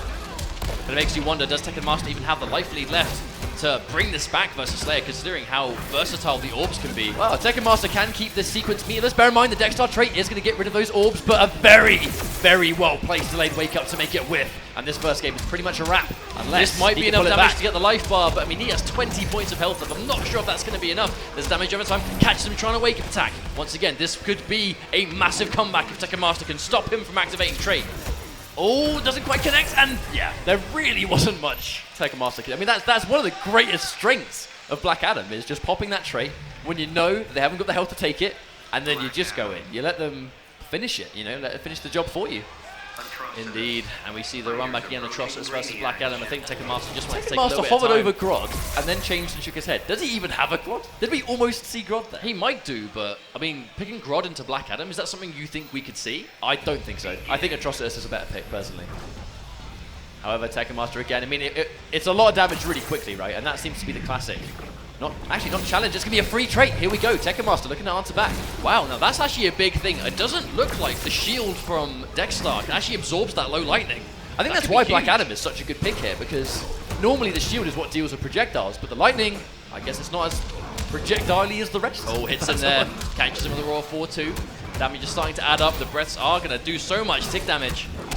A little bit of a delay into back two, maybe trying to catch it down one. Really not, almost like a read on the forward one. The down one making it whiff completely. Oh, gets the activation on the trait. So the cat is in play. This could be some really dangerous sequence here. Chip damage, there's the shield. Meter Burn back three. Really good choice from Slayer. Misses the combo though, and still back to the corner because of it. Plus frames. Challenge. I mean, it kind of made sense that he had to challenge the plus frames on that Meter Burn punch float. Didn't really have a lot of health to take anything else. Indeed, jumps straight at him there. I think a little bit of a prediction on maybe one of the specials, but it's going to do a lot of damage here. Straight in with the wager. But Tekken Master's got way more bar though. This could be a bit of a mistake. I wonder if that was mainly used as a oh, ouch. Okay. Don't think Slayer was expecting him to bet all three there. Massive amount of damage dealt. Nice amount of chip there though. Slayer definitely still in this with the amount of damage that Black Adam has, but Tekken Master is going to have access to his cat very soon. Oh, ouch. Oh, the active on that breath, very dangerous. There's the air tech. Now that's the thing, Slayer's going to have to be so careful with stuff like that, because he doesn't have Clash anymore, but the air tech is there to save you still if you need to. Looking much better now though, does get the breath, he's going to tick down, guesses wrong on that mix-up. And Tekken Master tied things up 1-1. He is indeed one apiece now. You can see a rematch or a character change. I mean, Slayer does have access to a number of characters, but Black Adam is the one who's been running in the top 8. Goes to the rematch, so we are just going to see the straight-up run back. Out of all three of Slayer's characters in Superman, Aquaman, and Black Adam, though, I really feel like Black Adam is probably a character that's more likely to get the job done in this matchup. Well, it definitely seems to be effective. Oh wow, caught punished going in for trait. So much damage, and bear in mind actually, still has access to trade, so not a bad trade if you think about it. Nice meatless combo there. Only did 200 damage, but definitely a nice chunk. Slayer though still with a commanding life lead. And now the cat has disappeared, so he actually is going to have a little bit of full reign of this full screen. Oh wow! Unless you get opened up by a raw lift. No, the drop from Tekken Master, that's unfortunate. Could have been a massive amount of damage, and bear in mind, you only get Clash in round number 2, or your second life bar, so that would have been a huge chunk. I think Tekken Master's happy to take those regular lightnings for trait, just not the Meter Burn version. Or into that, or maybe tried to confirm into special there. Don't think Slayer was quite there. Oh, wow, dropping the blood as well. A lot of drops coming from Tekken Master, leaving so much damage on the table. He's going to have to make this punish count. As Lee gets the lift. Oh, no, missed the follow-up. That is going to be enough. Even if he blocked that, he did still have the damage over time ticking down. Would have been enough anyway, I think. Now, the Tekken Master cannot let him out of this corner. Oh, wow, the speed. Bear in mind, back forward, like one punch flow. It starts up faster than most special, so using it to answer there, a really good choice. More damage, the tick damage, down one into a breath. Here comes extra damage on top of that. Guess is wrong, and that's probably unclashable. Very good use. He knew he was going to go for unclashable damage. Indeed, we go for the clash here, though. This is something he really needed. Here we go, 1 bar coming out. A bit of life back, going in for the guaranteed trade. Now things just got a little bit complicated for Slayer. But that's a really good situation though, gets his own clash out, guaranteed some health there. And the most important thing, this is going to get rid of his trait, so the cat will disappear. Good choice to spend 1. He now has access to Meter Burn Lightning. You know, if you catch him going for trait, a huge chunk of damage. Oh, hits him with the very late active frames. Wake up backdash, gets chasing down. Don't think Tekken Master was expecting it, but it's going to keep chipping him away here. Massive amounts of damage coming through on block. Here comes the grab, that's no doubt going to be towards the corner. Now Slayer has got access to the massive damage output in 2 bars. Oh, push blocks the orbs. Really smart decision. He's going to take that trade all day. The anti-air, but no follow-up. Oh, the Rollo lift, that's going to do it. That's going to do enough damage there to take it 2-1 Tekken Master. That was really good. Now, in most situations, getting your character power out as Atrocitus at the expense of eating a Meter Burn Lightning isn't the greatest because it hurts. In that situation, Slayer had such little life left, and all he needed was 1 Dexstar shot. It was a great situation. Back to character select once again. Yeah, I think it's just taking some time. That's what we're seeing a lot. I mean, it didn't look like the stage itself was too familiar there, or was too impactful, I think I should say. But again, just taking this time. Both these players really do that a lot, I think, particularly these guys. Okay, so we have gone for a stage change. It's going to give him that little bit of time to think, but Tekken Master sort of actually recovering quite well. Wow. Oh, wow. Full screen punch flow into the cat, too. I think he just knew the distance. But there's that Meter Burn back 3. We don't see Slayer going for it too often, but when he does, it works. It did force the only bar that Slayer had at the time out, though. There's the Meter Burn going for the damage over time. Good situation as well. Part of me thinks, though, we might see Tekken Master go for that extension on the punch flow in the same way we see Bane players do it, just to use up time to let Dexstar come back. It's a very valid thing to do with Atrocitus because the trait is key. And if you can get it back as fast as possible, that was a really strange animation situation, unfortunately. It was still just a magic moment. Yeah, indeed. But oh no, there's the lift.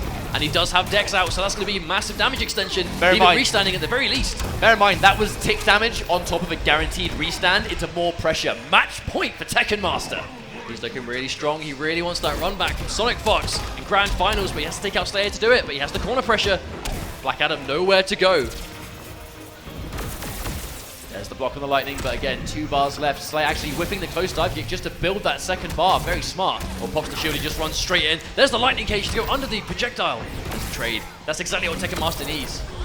Okay, so Slayer, I think if he's going to win, he needs to stay here. He cannot let Tekken Master get that space. Because Tekken Master has a ton of bar. His trait is almost back and he still has clash. He has to be so careful how he approaches this. There's down 1.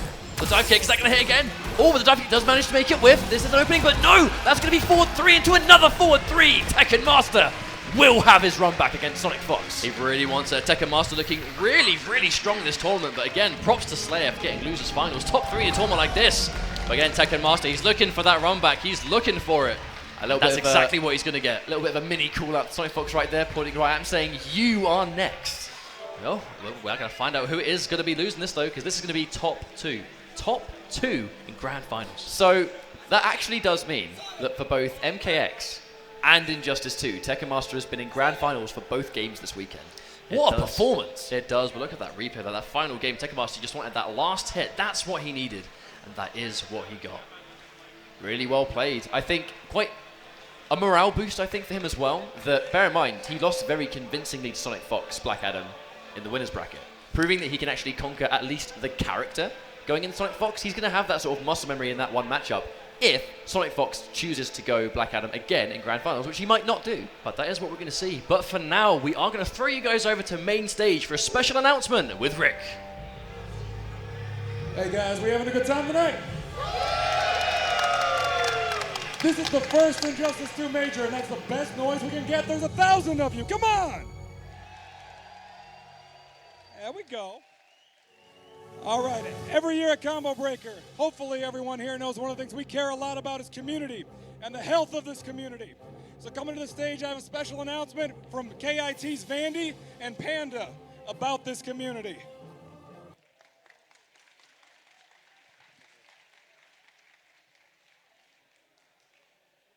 Thank you, Rick. And thank you, NRS, for this great game. We're here to announce the date of the next Kumite in Tennessee. It'll be January 5th through 7th, 2018. Same venue as this year, even more space. And one special thing that we're going to do for Injustice, since it's a new game, new trophy. So if you go to the KIT Twitter page, we're having a vote. It's down to 2 characters, Darkseid or Brainiac. Let's poll the audience. Let's hear it for Darkseid.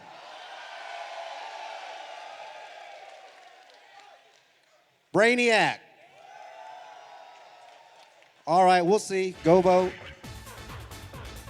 At this time, I'd like to call up Ed Boon to the stage for a special announcement.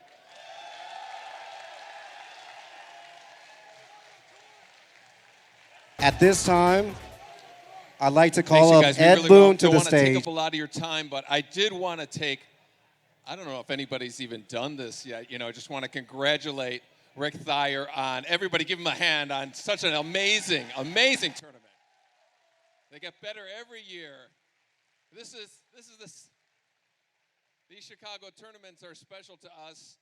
Mortal Kombat and Injustice are all made in Chicago, so we love it when you guys come out and have the game there. And because you guys are so special, we want to give you one of the first looks at Red Hood for Injustice 2. Enjoy.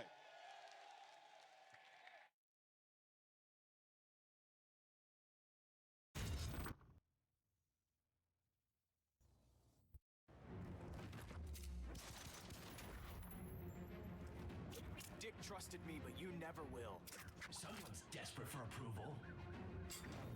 I've got more than enough father figures.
Well. How about that? That was pretty crazy. I mean, so that's about as hype as we were hoping it would be, I think. That's about right. It was a lot of gunshots, which is like what we were expecting. Lots of guns, lots of grenades, lots of martial arts and whatnot. The shot bullets, though, that's probably a straight, right? That's probably a straight. Look like we'll talk about this later. However, thank you very much for that, guys. The audience went quite wild for that, you could say, but we have a grand finals to finish. You do indeed. We're just about to go to grand finals. This will be the last set of Combo Breaker 2017, the first Injustice Pro Series premiere event. And it's going to be none other than Echo Fox, Sonic Fox versus NASA Tekken Master in a 3 out of 5 double limb setting. So, Tekken Master, coming from loser's bracket, is going to need to beat Sonic Fox twice in a 3 out of 5. I think given the history these guys already have with each other, Tekken Master versus Sonic Fox in grand finals of the first premiere Injustice 2 major tournament is a story that will probably repeat itself over and over again. They're both clearly fantastic players, top 2 of this tournament, which was a big and majorly stacked tournament, but there's plenty left to go. There is indeed, and let's not forget, this is the first Injustice Pro Series event. There are plenty more to come, and this could be a sign of things to expect later in the year, unless people can obviously step up and challenge it. But these guys really just looking that cut above right now. So the fact that it's Grand Finals means that Tekken Master is coming from the loser side. He's got to win 2 sets in 3 out of 5. Sonic Fox being on the winners bracket only has to win 1. The major thing here is that Sonic Fox is the player that sent Tekken Master to losers in the first place. Now that's quite a morale killer.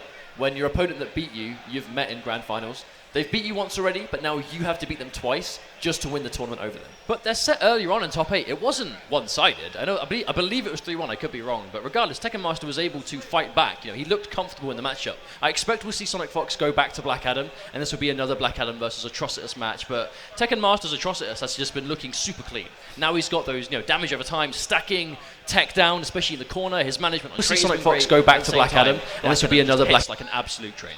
The main thing I think to take away from the losers finals against Slayer, which was the same matchup, Black Adam versus Atrocitus, the main thing he's going to take away is that he's just fought that character and he's just beat that character. Exactly. So he's going to have that muscle memory, that comfort. He's going to fight knowing he has what it takes to beat the character, but does he have what it takes to beat Sonic Fox using Black Adam? Maybe, but at the very least he's just got familiar, right? He played it a game versus Forever King, he just fought Slayer's Black Adam, and if we see the same thing here, he's just spent a top 8 of games playing against Black Adam. So if he's going to be confident enough to take him out, it's going to be now.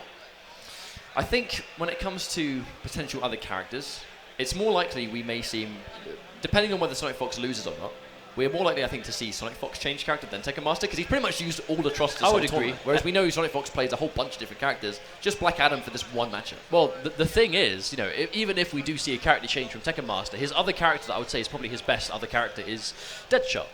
Now, Sonic Fox has said before this on Twitter, I want people to mirror me in Deadshot. I want people to pick Deadshot versus me so I can beat them in the mirror. He's a little bit confident then. So if he does go to it, even if he swaps character, as Sonic Fox does, I assume we'll see him swap. Because even before, Sonic Fox against Slayer had 2 really good games against Slayer's Deadshot, and then he lost once, and he went straight to Black Adam. So Sonic Fox is willing to change if he thinks it will help him out, and Tekken Master might be in less of a good situation to do so, as he's got less games to work with. The main thing about Injustice 2 right now, though, is the character team. Sonic Fox, unlike certain other games, is not sticking with one character. He started this in MKX and played multiple. Tekken Master also plays multiple characters. But here, looks like we are likely to have a straight-up run-back in a Black Adam and Atrocitus, but we could definitely, throughout the course of this set, depending on how long it goes, could see changes.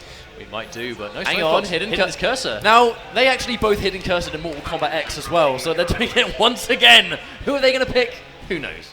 Right, so I don't think this is going to be the button check. Are they going straight in? If they've hidden cursor, they probably won't button check this. I'm inclined to think so.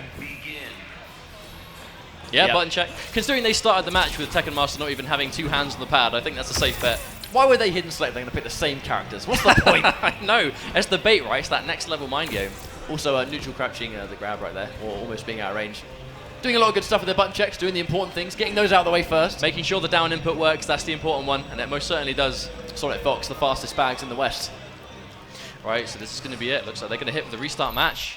Okay, so let's go. This is going to be Grand Finals of Combo Breaker 2017. On losers, we have NASA Tekken Master. And on winners, Echo Fox, Sonic Fox. At first, it's going to be really strong. Sonic Fox being really patient at the start. Tekken Master doesn't get the first hit, though. Already goes straight for the trait and spends that first bar for a disgusting amount of 570 damage. That was a very good way to start this game. So much damage already and caught by the back 2, but Tekken Master does manage to fend off with a bit of Dexter. Oh, there's the low already. There's the puddle. Now, thing is, this life lead is massive, but this is Atrocitus. He can close that gap. Spends the bar on the knockdown. What's the Oki?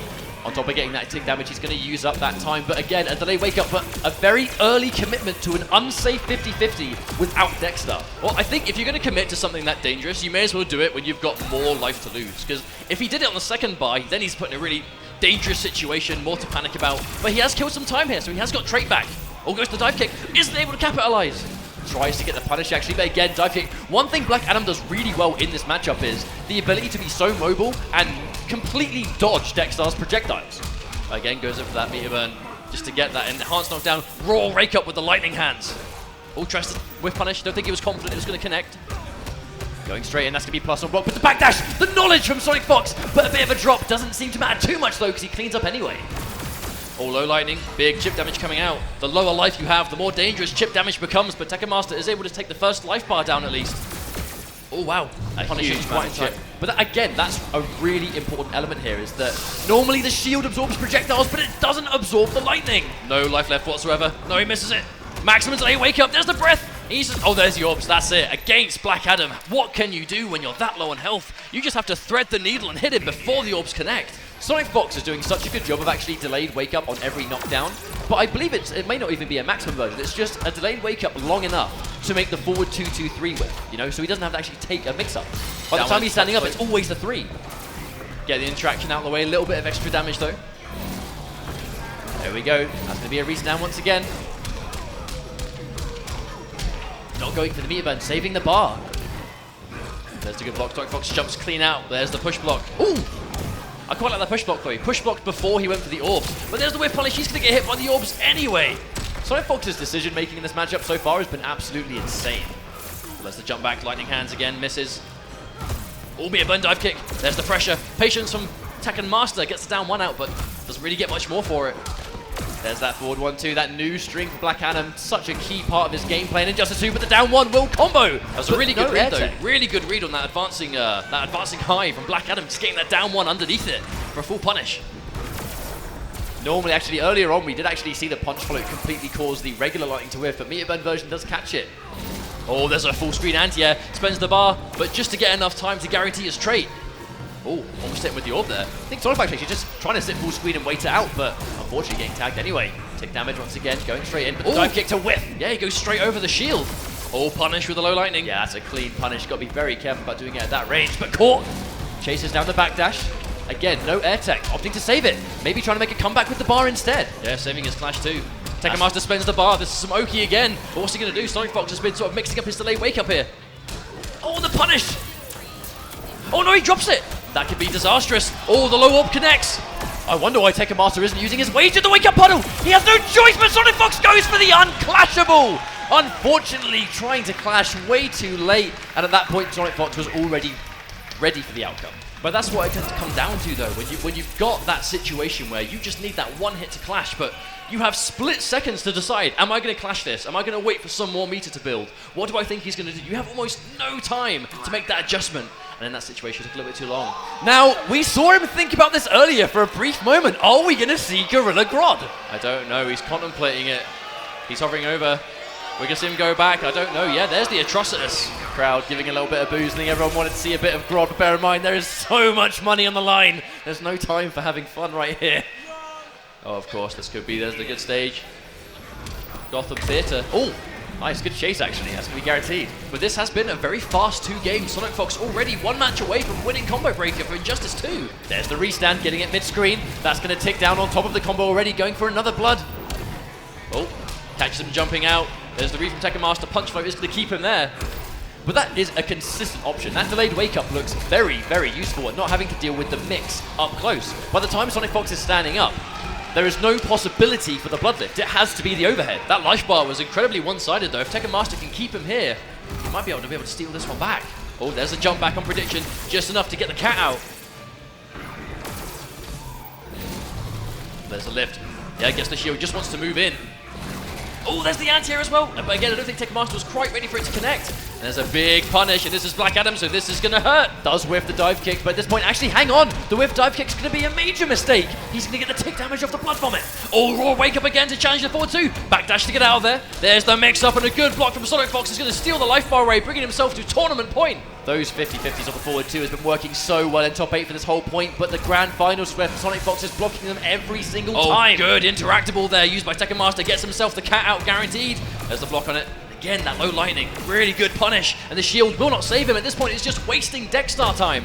Now, here we go. Does Tekken Master save bar, or does he spend it deliberately to hurt Sonic Fox and leave him without much life? He spends all four of them. All 4 of them gone down now. There's a shift damage, goes straight into the lift. Oh, wait a minute! That pause. I thought they'd both just decide to stop at the same time, but apparently not. At first glance, that looked like he tried to trait, but he went for the down back 3. The life drain, knowing he was going to go in, and he took the guaranteed damage. So Tekken Master does get a game on the board. Showing signs of life, though. That was a really strong game from Tekken Master. If he can keep that up, he might be able to reset this bracket, but this is Sonic Fox. He can adapt. Oh, there's a down one. A very important first hit. Taking that bar away from Black Adam, denying the lightning cage, so crucial. He's not going to get as much damage off this, but it is going to be a fair chunk regardless. Oh, that's going to hurt. 400 damage just like that, giving Sonic Fox a nice lead.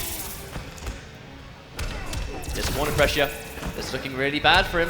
Oh, tries to wake up the punch flow, but already swaps the corner position. Yeah, send full screen, and a very, very controlling tournament point for Sonic Fox again. Pretty much Tekken Master, he's got to do double the work here. Walk straight at him again. There's that wake up. Catches him with the lift though. Let's squeeze some damage. Wonderful air tech. Sonic Fox, no reason to hold on to that bar when you've got that much of a life lead. But it's going to get hit again anyway. There's another lift. Still hasn't got the trait. Ooh, trying to commit as well. But again, Sonic Fox blocking that forward 2-2 almost every single time. Oh, chase down. There's the meat button dive kick, but isn't ready to confirm. Block on the orb. There's the punch float. Oh, backdash is the last hit of it. There's the guaranteed trait. Here comes Tekken Master, guarantees, but again, no meter burn. Probably tried to go for it, but missed it up. There's the lift. Oh, again, that shield isn't going to save him from the damage. That low lightning putting in so much work. Tekken Master is so down on life, but the down one's going to do it. There's going to be no air tech and a transition. It's going to be a round up. However, the mid screen is where we're going to return to, and the mid screen is where Sonic Fox is dominating. It is indeed, but I mean, look at this. This is like a half life comeback from Tekken Master. It's about same on life, but they both have a clash. Oh wow, there's the straight away in the high. Loads of chip damage coming out. A raw lift is going to open up. Sonic Fox was not ready for it. He's going to use up a lot more. These combos take a long time, so it's going to give him that trait back. Gets hit by the overhead, but uses the push block trying to establish some distance. Oh, catches him with the low lightning on the down one attempt. Sonic Fox so close to winning this. He cannot take a single more hit. It's looking really bad. Disrespects the frames and the clash. That's going to get rid of trait. But once again, Tekken Master can hurt him here. Does he hold on to bar? Does he take some guaranteed damage? Spending one. He's going to hurt him a little bit, but save the bar if he gets a lift. Put the trait. Oh no! Oh, and the low lightning is going to do it! Echo Fox, Sonic Fox is your Combo Breaker 2017 champion for Injustice 2. What a performance from both players. Tekken Master fought for it, but Sonic Fox is going to be the first champion, and to a lot of people's no surprise. I mean, this kid is so talented. He's been dominating Injustice already and taking his first premiere event. I mean, he put in the work. You cannot say this young man does not work hard. Also, achieving an Injustice 2 that he couldn't do in MKX. He wins the first combo breaker for Injustice. Really strong stuff. Props to Tekken Master as well. Just to start off though, really looking good today. Second place is nothing to be ashamed of. Just huge props to these guys. Putting in hard work and already paying off. Tekken Master took his fair amount of top players to get into that grand finals, but like many of these tournaments, Sonic Fox just proving too dominant when it finally counted. But at the same time, definitely not looking untouchable. May have done it through winner's side, but did drop some games on the way. People were able to do some damage, but ultimately Sonic Fox is just that little bit ahead of the curve once again.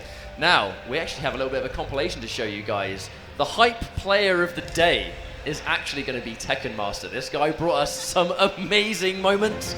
In Grand Finals, gave us a really good performance, but that Atrocitus really, and the only Atrocitus in top 8, and using pretty much the whole moveset, you know, really utilizing the tools beyond the basic level, using the tick damage, using plus frames all over the place, taking conversions where he can get them. And no doubt we'll see this guy throughout future tournaments doing well again. No, of course, and well-deserved. Tekken Master really puts in the hard work. Yeah, we've seen him, he's done work at EVO, he's done work at the Mortal Kombat Cup, the Mortal Kombat XL Cup, and let's not forget, you know, he did start to travel to America for the last sort of, you know, later end of MKX tournaments, and he always did well. He was always placing really highly, but starting off his Injustice career with a second place, losing only to Sonic Fox, double eliminated by Sonic Fox. This guy has a very, very bright year ahead of him if he can keep up this momentum. I think both players definitely do. I mean, I think Sonic Fox winning this first major event is definitely proving that, okay, the dominance may continue, but given the performance that Tekken Master had, I mean, Tekken Master is one of many players that no doubt will train and bring it next time. Oh, absolutely. But that is it for the gameplay for Injustice 2, guys. Thank you for watching. Hopefully you enjoyed that. Shoutouts to all of you watching at home. Shoutouts to all of you in the crowd watching in person. And of course, shoutouts to the organisers here for putting on this amazing event. And Nether over here supporting the game. That's probably a straight. That's probably a straight. Look like we're not done completely. However, as we're going to throw you guys thank you very much for that, guys. Injustice 2 the audience went quite wild for that, you could say. But we have a grand finals to finish.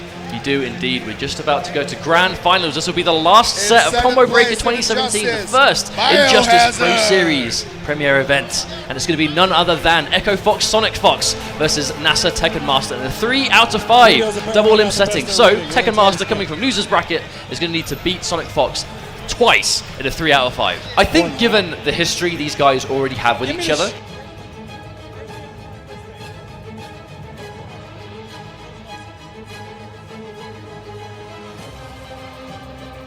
once again. Now, we actually have a little bit of a compilation to show you guys. The hype player of the day is actually going to be Tekken Master. This guy brought us some amazing moments.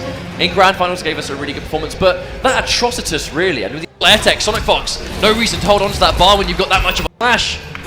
Oh wow, there's the straight hits! Echo Fox, Sonic Fox is your Combo Breaker 2017 champion for Injustice 2. What a performance from both players. Tekken Master fought for it, but Sonic Fox is going to be the first champion, and to a lot of people's no surprise. I mean, this kid is so talented. He's been dominating Injustice already and taking his first premiere event. I mean, he put in the work. You cannot say this young man does not work hard. Also, achieving an Injustice 2 that he couldn't do in MKX. He wins the first combo breaker for Injustice. Really strong stuff. Props to Tekken Master as well. Just to start off though, really looking good today. Second place is nothing to be ashamed of. Just huge props to these guys, putting in hard work and already paying off. Tekken Master took his fair amount of top players to get into that Grand Finals, but like many of these tournaments, Sonic Fox just proving too dominant when it finally counted. But at the same time, definitely not looking untouchable. May have done it some finals, but like many of these tournaments, Sonic Fox just proving too dominant when it finally. Sonic would like to say something. If it's rude, it's his fault. This is a blow-up real quick. Yo, CD Jr., wherever you're at, remember 4 months ago when I said I was winning Combo Breaker free? Man, you got a really problematic definition of free. That wasn't a 3-0. Thank you, everyone, for coming. I hope you had a good time.